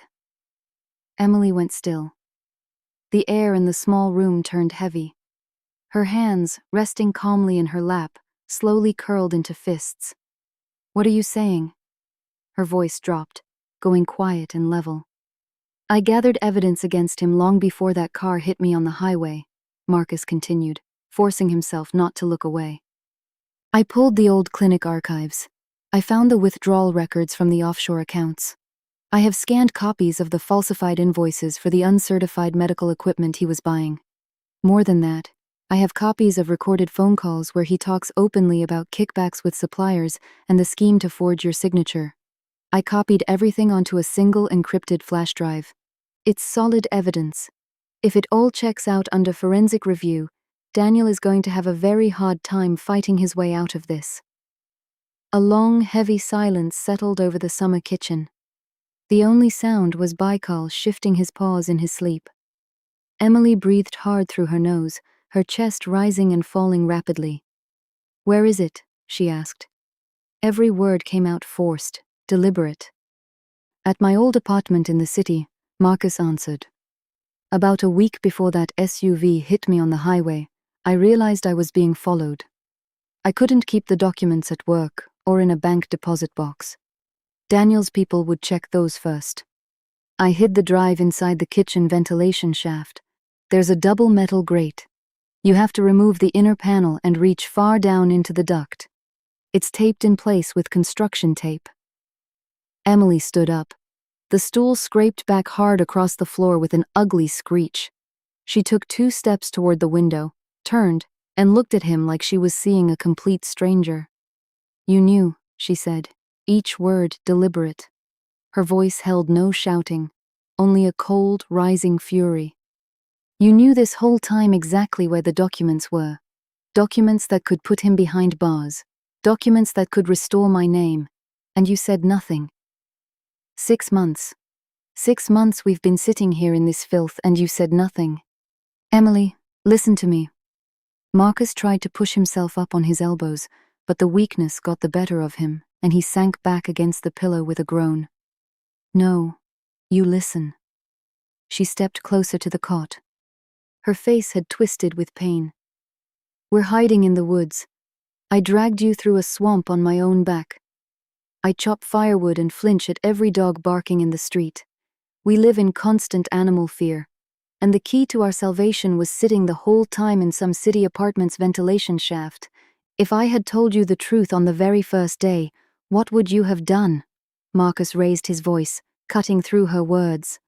"Answer me honestly, Emily. What would you have done back there in that cabin, when hatred was burning you alive from the inside?" "I would have gone straight there," she answered hard. "I would have found a way to get that drive." "Exactly." He broke into a coughing fit, gripping his chest. "You would have run off to the city alone, blind with rage, with no plan, no contacts. Do you think the apartment of a former detective who was digging into a man that powerful was left unwatched? Daniel transferred that apartment to strangers years ago through a shell company. Strangers live there now. Do you think nobody's watching it? They would have caught you before you even reached the front door, Emily. Daniel's men would have snapped your neck in some dark alley, and no one would have ever found you." He was breathing hard now, staring at her pale, stricken face. "And you decided all of it for me," Emily said bitterly, stepping back. Her voice trembled, exposing an old, deep wound. 5 years ago you sat in your office and decided I should go to prison so your mother could live. Now you're lying here deciding I should hide in the woods because I'm too stupid and emotional to plan anything properly. You took away my right to choose. Again. Prison took away my right to decide when I ate or slept, and you took away my right to fight for my own life." Marcus closed his eyes. Those words struck harder than any physical blow. She was hitting the most vulnerable place, and he knew he deserved every word of it. "I couldn't risk you," he said hoarsely. "I already destroyed your life once. If something happened to you because of information I gave you, I wouldn't have been able to keep breathing. I waited until we were both ready." Emily turned away, facing the tightly curtained window. Silence fell again over the summer kitchen. Her initial burst of anger, flaring instantly, slowly began to fade. Her cold, analytical surgeon's mind kicked back into gear. She replayed his words carefully. As much as it pained her to admit it, he was right. If she had learned about the evidence in those first weeks after her release, when pure, raw thirst for revenge was the only thing driving her, she would have made irreversible mistakes. She would have charged in head first and died. He had protected her the only way available to him, through silence. She turned slowly, walked back to the cot, and lowered herself onto her knees on the rough floorboards. Emily took his large, weakened hand. His skin was dry and warm. She pressed his palm to her cheek. "Never lie to me again," she whispered. Her voice carried unbreakable resolve. Not for my safety, not for any other reason. We do everything together from now on. Do you understand me? Marcus weakly squeezed her fingers, feeling something tight and knotted finally start to loosen inside his chest. I understand, he said quietly. We need to go to the city, Emily. It's time to end this hiding. We're ready. Margaret arranged their secret departure. When she learned her guests were finally leaving, the old woman didn't try to talk them out of it or fuss over them. She simply walked across the village to Old Man Matthew, the gruff, quiet owner of that same truck Emily had driven to the pharmacy. For a decent sum of cash, part of what Emily had been given upon her release, Matthew agreed to drive her into the city deep in the night. No questions asked. The drive took 4 grueling hours.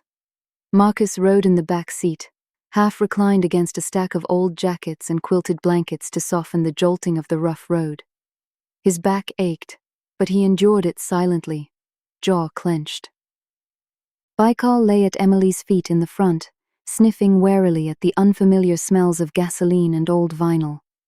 The dog stayed unusually quiet the entire ride, as though he understood the weight of the moment. The city greeted them with pre-dawn dampness, thick fog, and the distant sparse hum of early traffic. Bright streetlights stung their eyes after months of village darkness. They had Matthew drop them 2 blocks from the address in a residential district. Emily pulled an old, creaking wheelchair from the truck bed, one Margaret had bought second-hand from someone in the village for a couple bottles of vodka. She carefully helped Marcus into it. Baikal stood close beside them, scanning the surroundings. They approached an ordinary, unremarkable 5-story building. The courtyard sat empty. Emily looked up at the familiar 3rd-floor windows. A dim yellow light burned inside, the same light she had so often seen in her prison dreams. Wait here, she said shortly, leaving Marcus and the dog tucked in the deep shadow of the lilac bushes near the entrance. She approached the heavy metal door. The intercom was broken. She climbed the concrete stairs to the 3rd floor. Her heart pounded hard and steady in her chest. She stopped in front of a worn, faux leather-covered door and pressed the doorbell. Quiet, shuffling footsteps sounded from inside. One lock clicked open, then a chain rattled into place. Standing in the gap was Helen, Emily's mother. Over these 5 years, she seemed to have shrunk. Her shoulders had bowed under the weight of everything she'd endured. Deep new lines had settled into her face. The elderly woman in a simple cotton housecoat peered at the night visitor through the narrow gap, chains still latched, not immediately recognizing the person standing before her in the weak stairwell light. "Mom?" Emily said quietly, barely audible. The old woman went still. Her mouth fell slightly open, her eyes widening as she studied the features of the woman's face. With trembling, uncoordinated hands, Helen slid the chain free and threw the door open. "Emily," she breathed, as though afraid the vision would vanish if she spoke too loud. Emily stepped through the threshold into the narrow hallway, smelling of heart medication and old books. Helen threw herself at her, wrapping thin, weak arms around her neck. She wept silently, her back shuddering under the thin fabric of her robe. She held onto her daughter with such force, as though trying to shield her from the entire world. Then her mother pulled back. She took Emily's face in both hands, studying every new line. Her fingers moved up and traced through her hair. She looked at the thick, completely ashen gray that now covered her only child's head. At 36 years old, her daughter looked like a woman who had lived an entire lifetime. "What did they do to you, my girl?" Helen sobbed openly now, pressing her forehead to Emily's shoulder. "Why? Why did this happen to you, my darling?" "Quiet, Mom. It's over."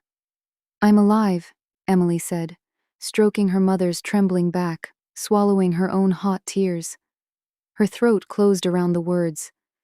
"It's over, and I didn't come alone." Emily gently pulled back from her mother and went down to bring Marcus up.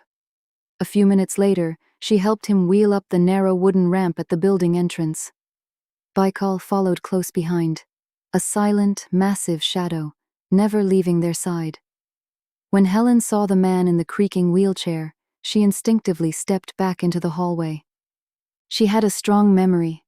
This was the face she had seen 5 years ago in the courtroom, when the sentence that shattered her daughter's life was read aloud in a flat, official voice. "That's him," her mother said, her voice trembling. Fear and confusion colored her tone. "The detective. The one." "Yes, Mom, that's him," Emily answered firmly. "He fabricated my case, and then he saved my life. Twice. Now we're together." Emily came around to stand behind the wheelchair, resting both hands on Marcus's shoulders. Her mother didn't miss that protective gesture. "He falsified the paperwork against me, but he also saved my life. Now we're together, Mom. We need somewhere to stay for a couple of days while we finish something very important, and I need a phone." Helen looked for a long moment at her daughter, then shifted her gaze to Marcus's pale, exhausted face, to his motionless legs beneath the blanket, then to the enormous dog standing frozen at the threshold.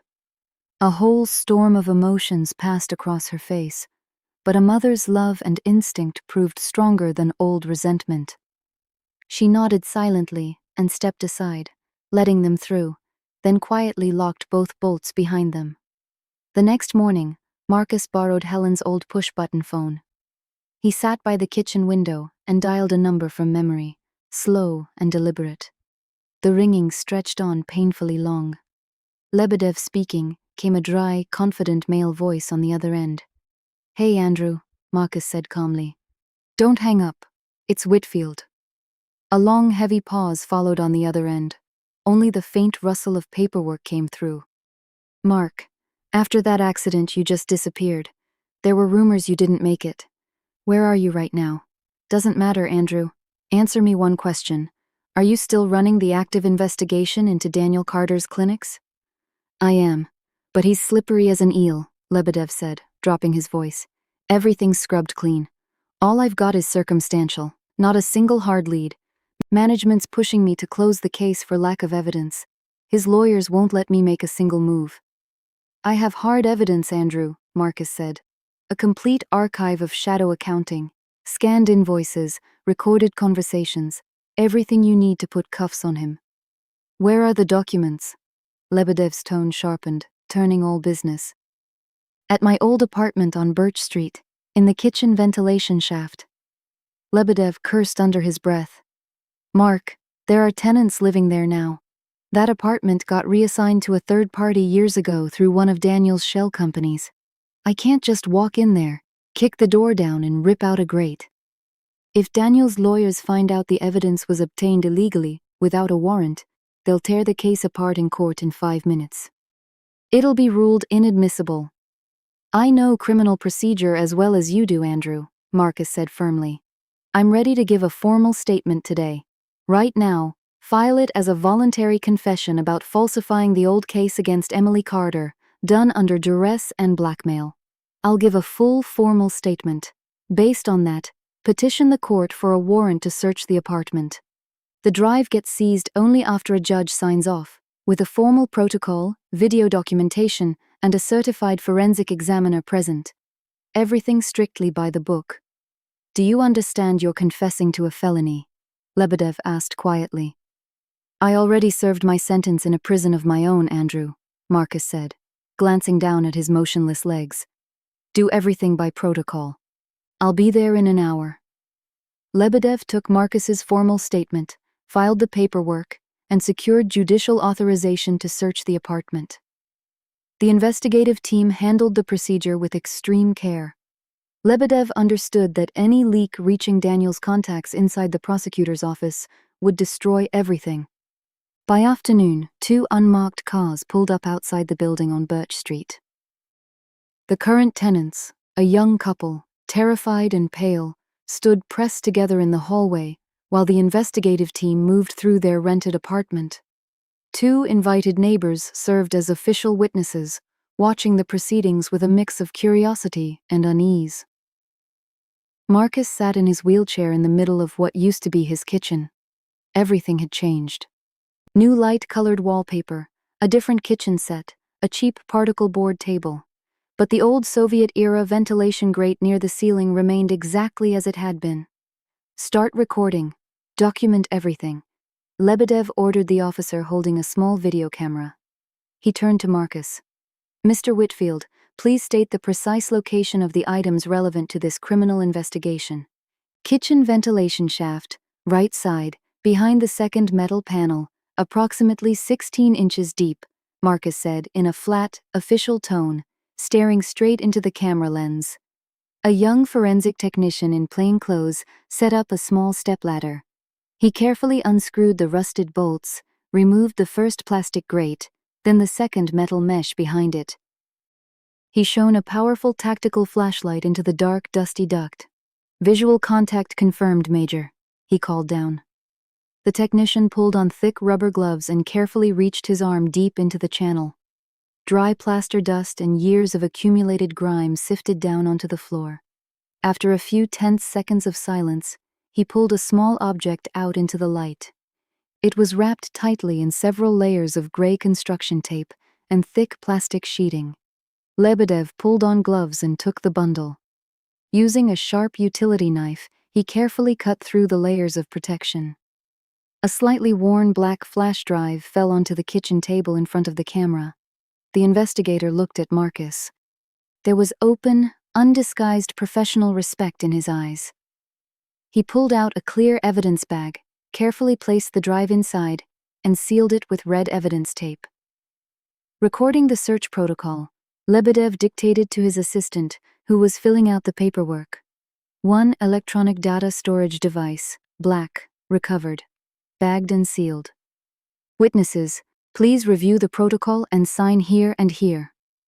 Marcus leaned back in the creaking wheelchair. He closed his eyes. He could feel the enormous, unbearable weight that had been crushing his shoulders and breaking him for the last 5 years slowly beginning to lift. The machinery of justice, which he himself had once broken with his own hands to save his mother's life, was running again. And this time, nothing was going to stop it. The days of waiting stretched into a long, heavy, tense procession.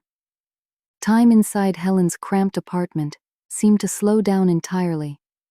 It no longer measured itself in hours, but in the short phone calls from Lebedev's investigative team.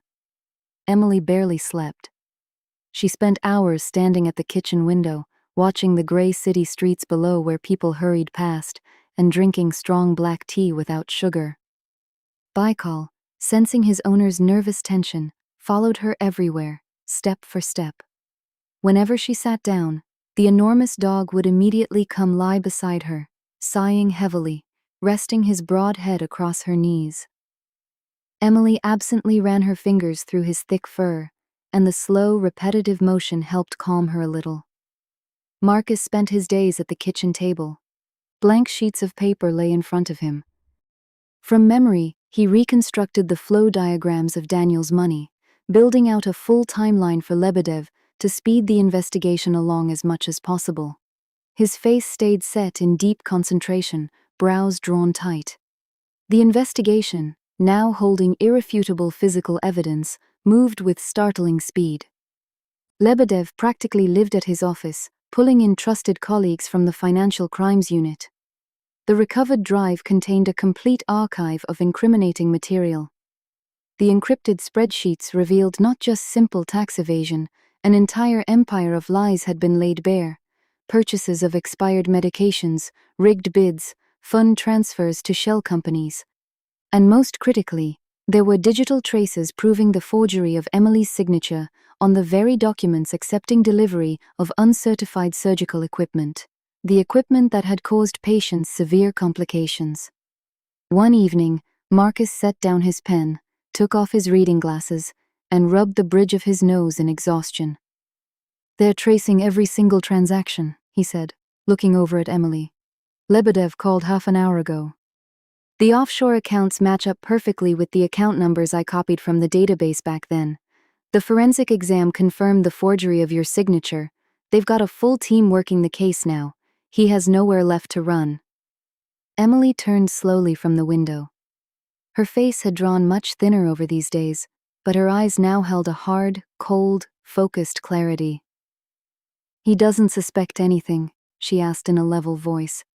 "No. Lebedev's moving extremely carefully," Marcus answered. "Every request to the banks is going through closed, secure channels. Daniel is completely confident in his own untouchability. He's spent too long buying off the right people. He's used to believing money solves everything and buys everyone's silence. That arrogance is exactly what's going to destroy him." 3 weeks passed. Then a Tuesday arrived that was supposed to be the crowning triumph of Daniel Carter's career. On that day, the grand opening ceremony for his new luxury private hospital wing took place. The building, all glass and concrete, rose up in the most prestigious district of the city, its enormous tinted windows catching the light. A long red carpet had been rolled out across the fresh asphalt at the entrance. The air smelled of expensive perfume from the invited guests. Soft jazz played. Waiters in crisp white shirts and black vests moved silently through the crowd, offering champagne on silver trays. The city's elite had gathered. Government officials from the health department, chief physicians from major hospitals, well-known businessmen, and members of the press.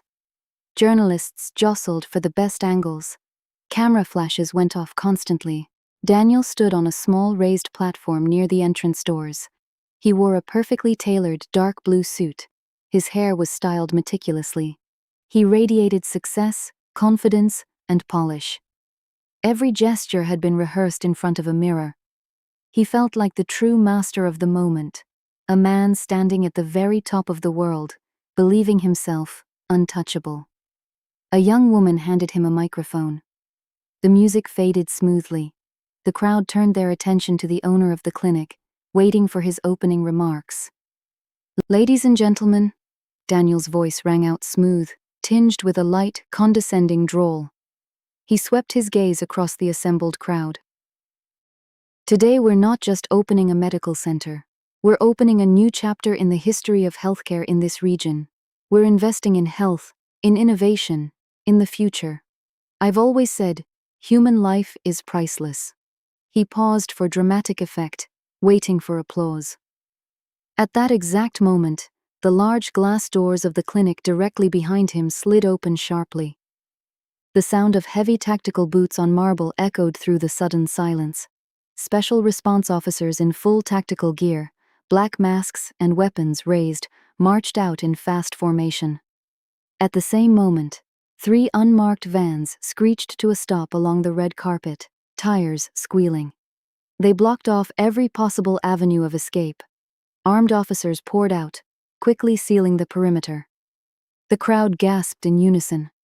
Women in expensive evening gowns stumbled backward. Someone dropped a champagne glass, and the thin crystal shattered against the granite tile, spraying droplets across the stone.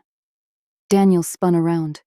His perfect smile froze, then collapsed into a grotesque, twisted grimace. Confusion swept over his face, and within a split second it transformed into raw animal fear.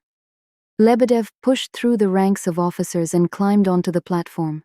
He wore a plain, sharp civilian suit. In his hands he held a red folder. He walked straight up to Daniel and stopped inches away. "Daniel Carter," the investigator said. His voice was loud, dry, and stripped of any emotion. He spoke deliberately loud enough for every journalist and camera to catch it clearly. "Who are you?" Daniel's voice cracked. A shrill, panicked note crept into it. He instinctively stepped back, nearly tripping over the taut red ribbon strung along the carpet. "What is this? You're disrupting my event. I'm going to call." He fumbled desperately at his jacket for his phone, but 2 large officers stepped in instantly, closing in on either side of him. With practiced, firm motions, they wrenched his arms behind his back. The phone clattered onto the red carpet. "You are under arrest on suspicion of large-scale fraud, organizing a criminal enterprise, and falsifying evidence. Searches are currently underway at your clinics and residence, authorized by judicial warrant. The matter of pretrial detention will be decided by the court." The cold metal of the handcuffs clicked shut around Daniel's wrists. In the stunned silence that followed, the sound felt deafening. panic erupted through the crowd of guests. People who only a minute earlier had been shaking his hand, smiling, and drinking his champagne, now turned quickly away, trying to distance themselves, desperate to avoid being caught on camera anywhere near the man now in custody. No one stepped forward.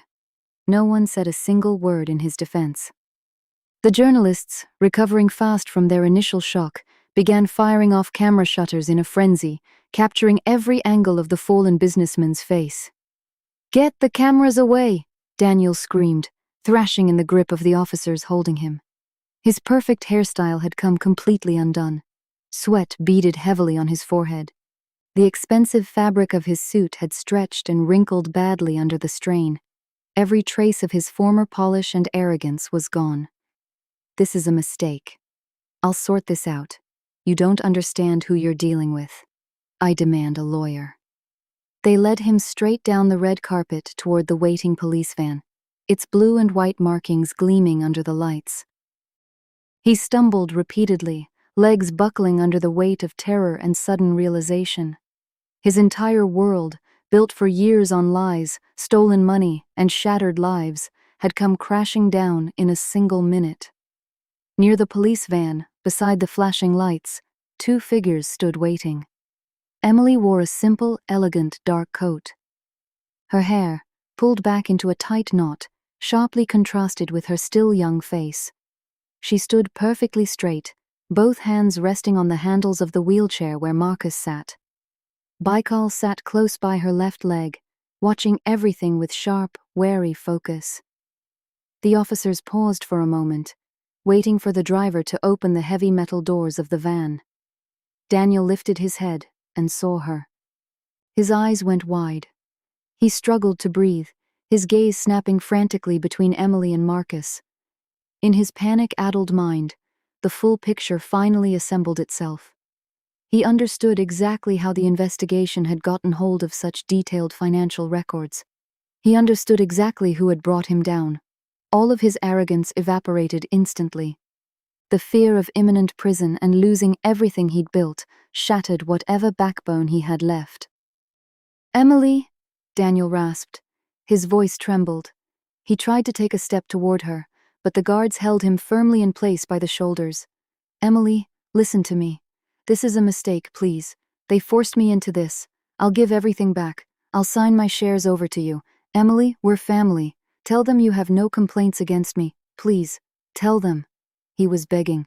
That same polished, well-fed man who had thrown her into the cold of a prison cell floor and taken her unborn child now stood humiliated before her, desperately trying to buy his own salvation. Emily said nothing. Not a single muscle in her face moved.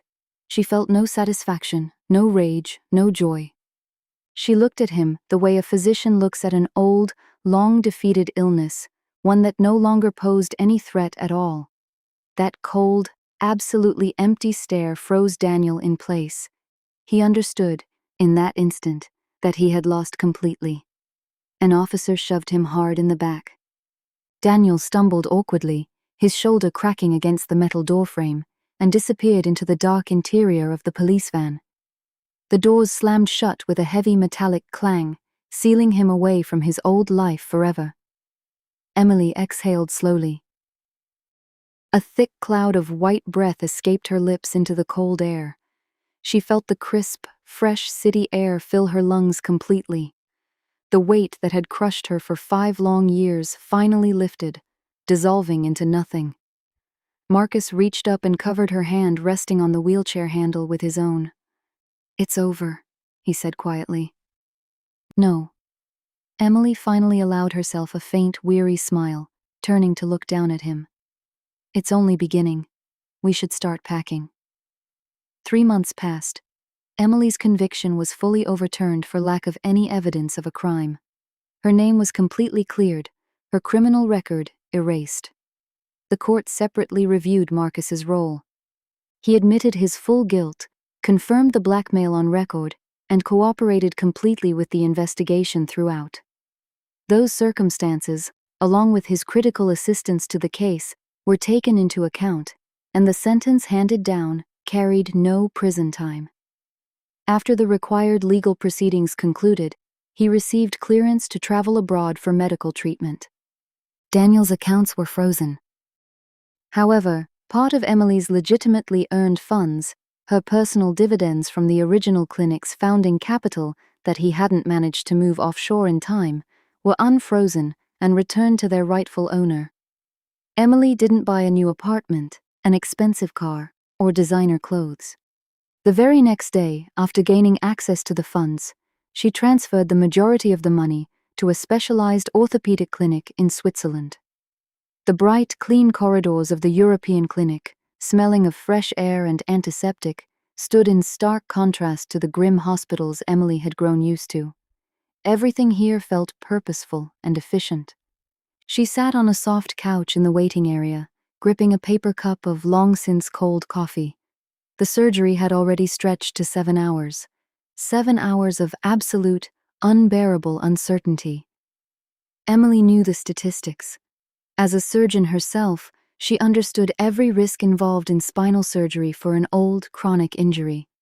She knew the odds weren't strong, but she also knew they had to take this chance, whatever it cost them. The heavy frosted glass doors of the surgical wing slid open smoothly. Dr. William Fisher stepped into the corridor, a short, heavy-set professor with deep lines etched across his forehead. He pulled off his surgical cap, wiped his exhausted face, and sank into the chair across from her. She sat forward instantly, breath-catching. Professor Fisher looked at her over the rims of his glasses. In his tired, pale eyes, she saw professional satisfaction.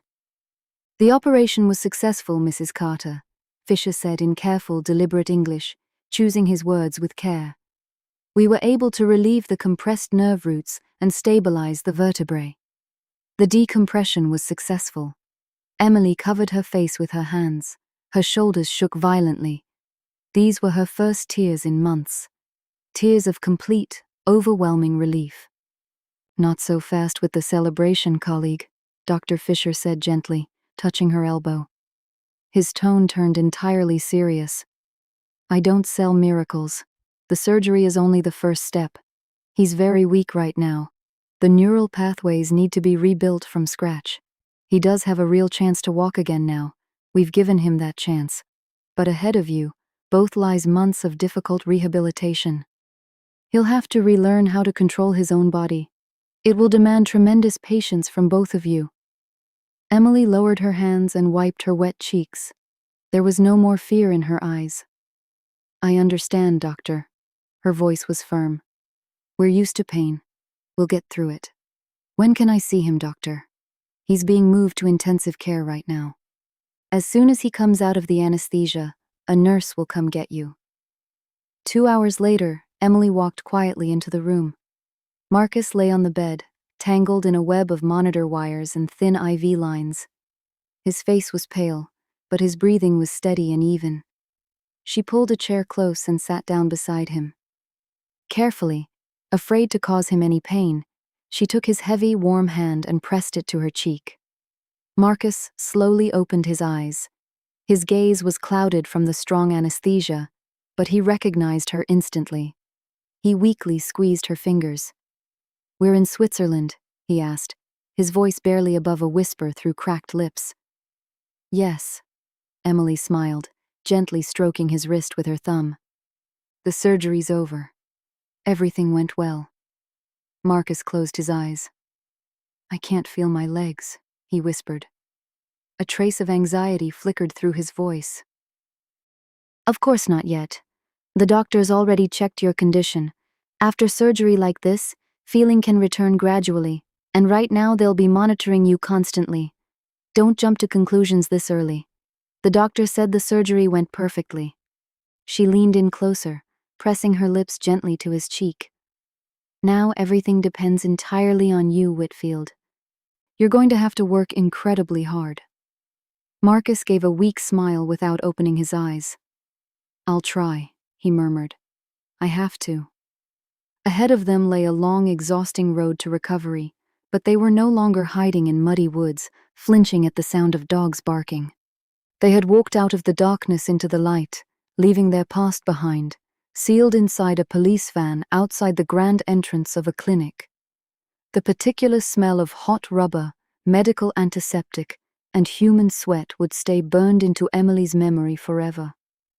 The enormous, bright rehabilitation center on the outskirts of Zurich became their new home for 8 long months. There was no room here for pity, sympathy, or gentle persuasion. Only strict, relentless, exhausting discipline, all aimed at one singular goal: forcing the damaged spinal cord to rebuild its shattered neural pathways from scratch. Marcus stood in the center of the exercise hall between 2 long metal parallel bars. He wore a simple gray t-shirt, already soaked through with sweat after only 10 minutes of training, and loose athletic pants. His arms, built up and strong from months of forced immobility, gripped the cool metal bars in a death grip. His fingers had gone white with the strain, knuckles standing out sharply beneath the skin. Emily stood 3 yards away, arms crossed over her chest. As a physician, she could see every muscle contraction, every drop of sweat rolling down his temple, every small tremor running through his hips. She understood the physiology of this pain completely, but as a woman, she felt an almost physical ache in her chest, watching how brutally hard every tiny movement cost him. She wanted to rush over, offer her shoulder, wipe his face with a towel, but she forced herself to stay rooted in place. "Come on, Whitfield," she said, her voice steady and calm. "You control your body. It doesn't control you. Shift your weight onto your left leg. Slowly." Marcus exhaled hard through gritted teeth. Veins bulged along his forehead. Through sheer, unfathomable force of will, he made his stubborn nerve endings send a signal to his weakened muscles. His left leg, trembling with the effort, lifted off the floor and shuffled forward a pathetic 4 inches. His foot in the soft training shoe struck the rubber flooring with a dull thud. He stood there, breathing hard, gathering strength for the next impossible step. His back curved under the invisible weight of his own body. Dr. Fisher, watching from the sidelines, nodded with quiet satisfaction and made a short note on his electronic tablet. They had been through a real hell together over these months. First came the process of standing him upright, agonizing hours in a special stabilizing frame, when Marcus's vision would darken from sharp drops in blood pressure, and Emily stayed close by with a blood pressure cuff, watching every reading. Then came long weeks in a robotic exoskeleton, forcibly retraining his brain to remember the correct patterns of walking. And now, finally, the parallel bars, his own body weight, the most unpredictable stage of them all. "Now let go of the bars, Marcus," Emily said suddenly. He snapped his head up sharply. A sharp, instinctive fear of falling flickered through his darkened eyes, the same fear that haunted every patient with a serious spinal injury. His brain simply refused to trust his legs. "Emily, it's too soon," he rasped, barely audible. "My right side isn't strong enough. I won't be able to hold my balance." "Let go," she repeated firmly, taking a half step toward him. There wasn't a single trace of doubt in her voice. "I'm right here. I've got you." Marcus looked into her eyes. He saw the same unbreakable, stubborn determination there that had once dragged him through the muddy autumn forest on a scrap of old canvas, back when he'd begged her to leave him behind to die.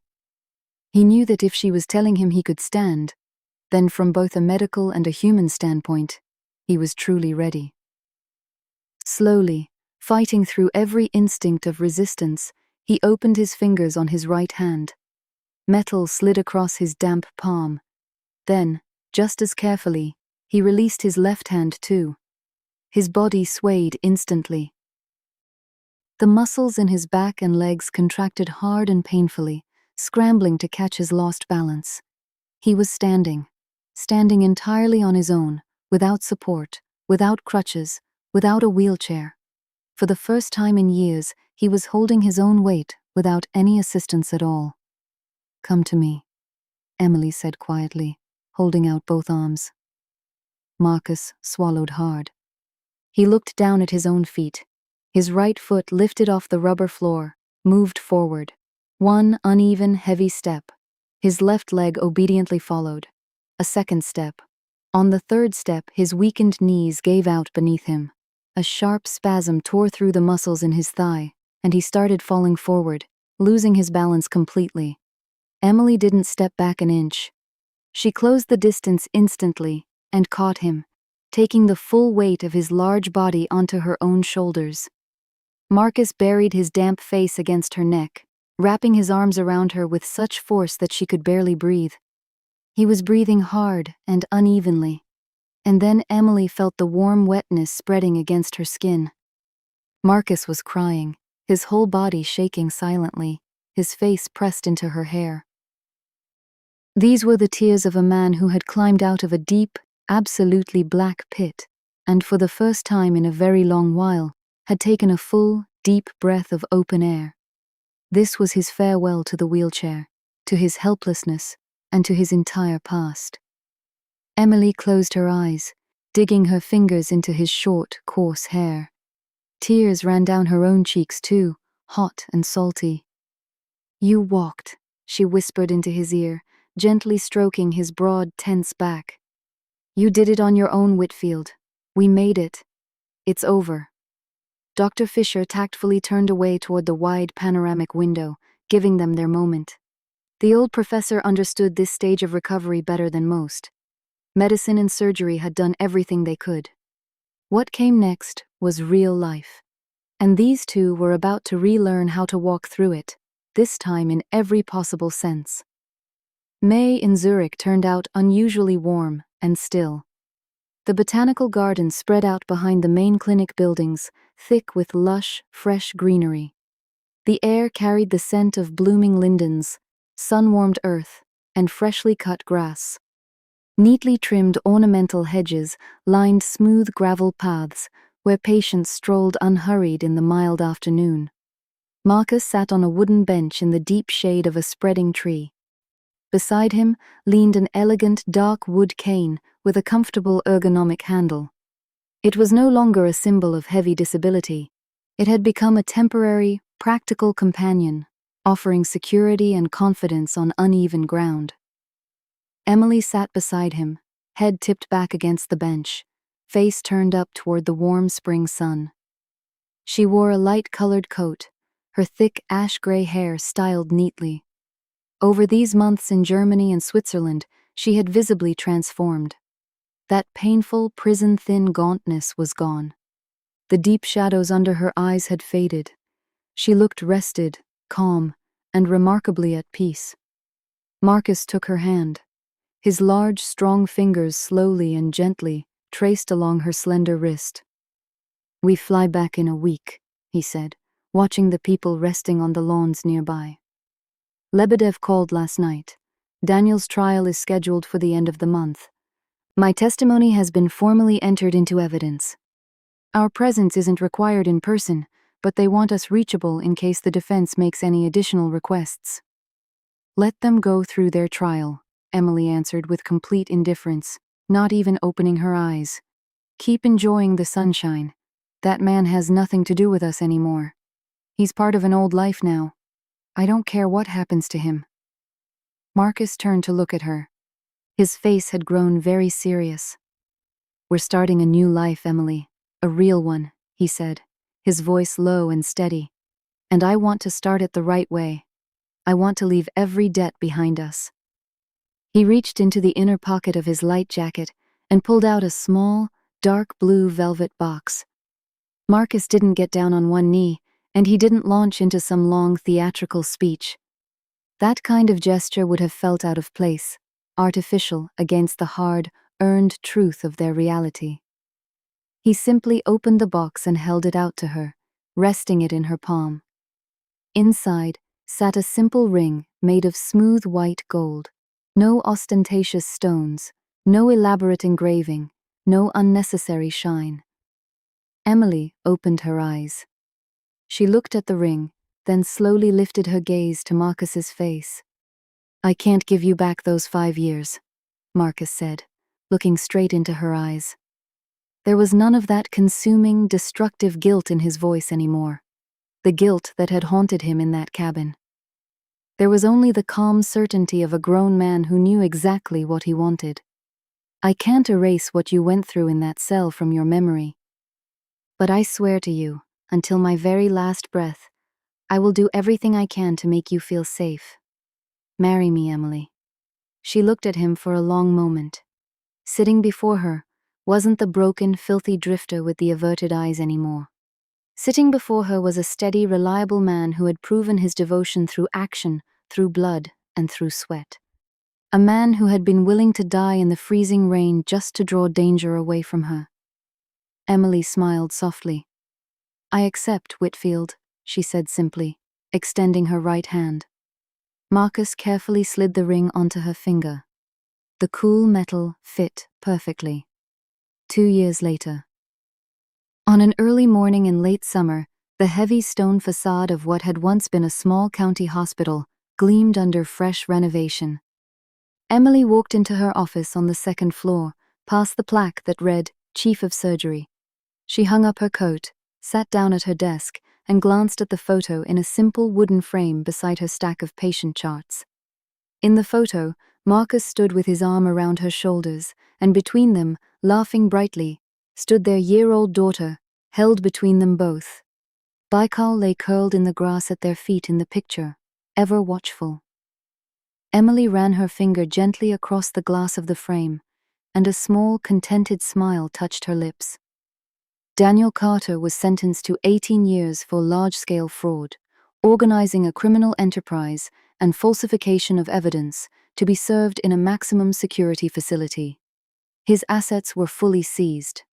He would spend the coming decades in a place not so different from the one he had once sent an innocent woman to endure, learning, at last, exactly what it felt like to lose everything that mattered.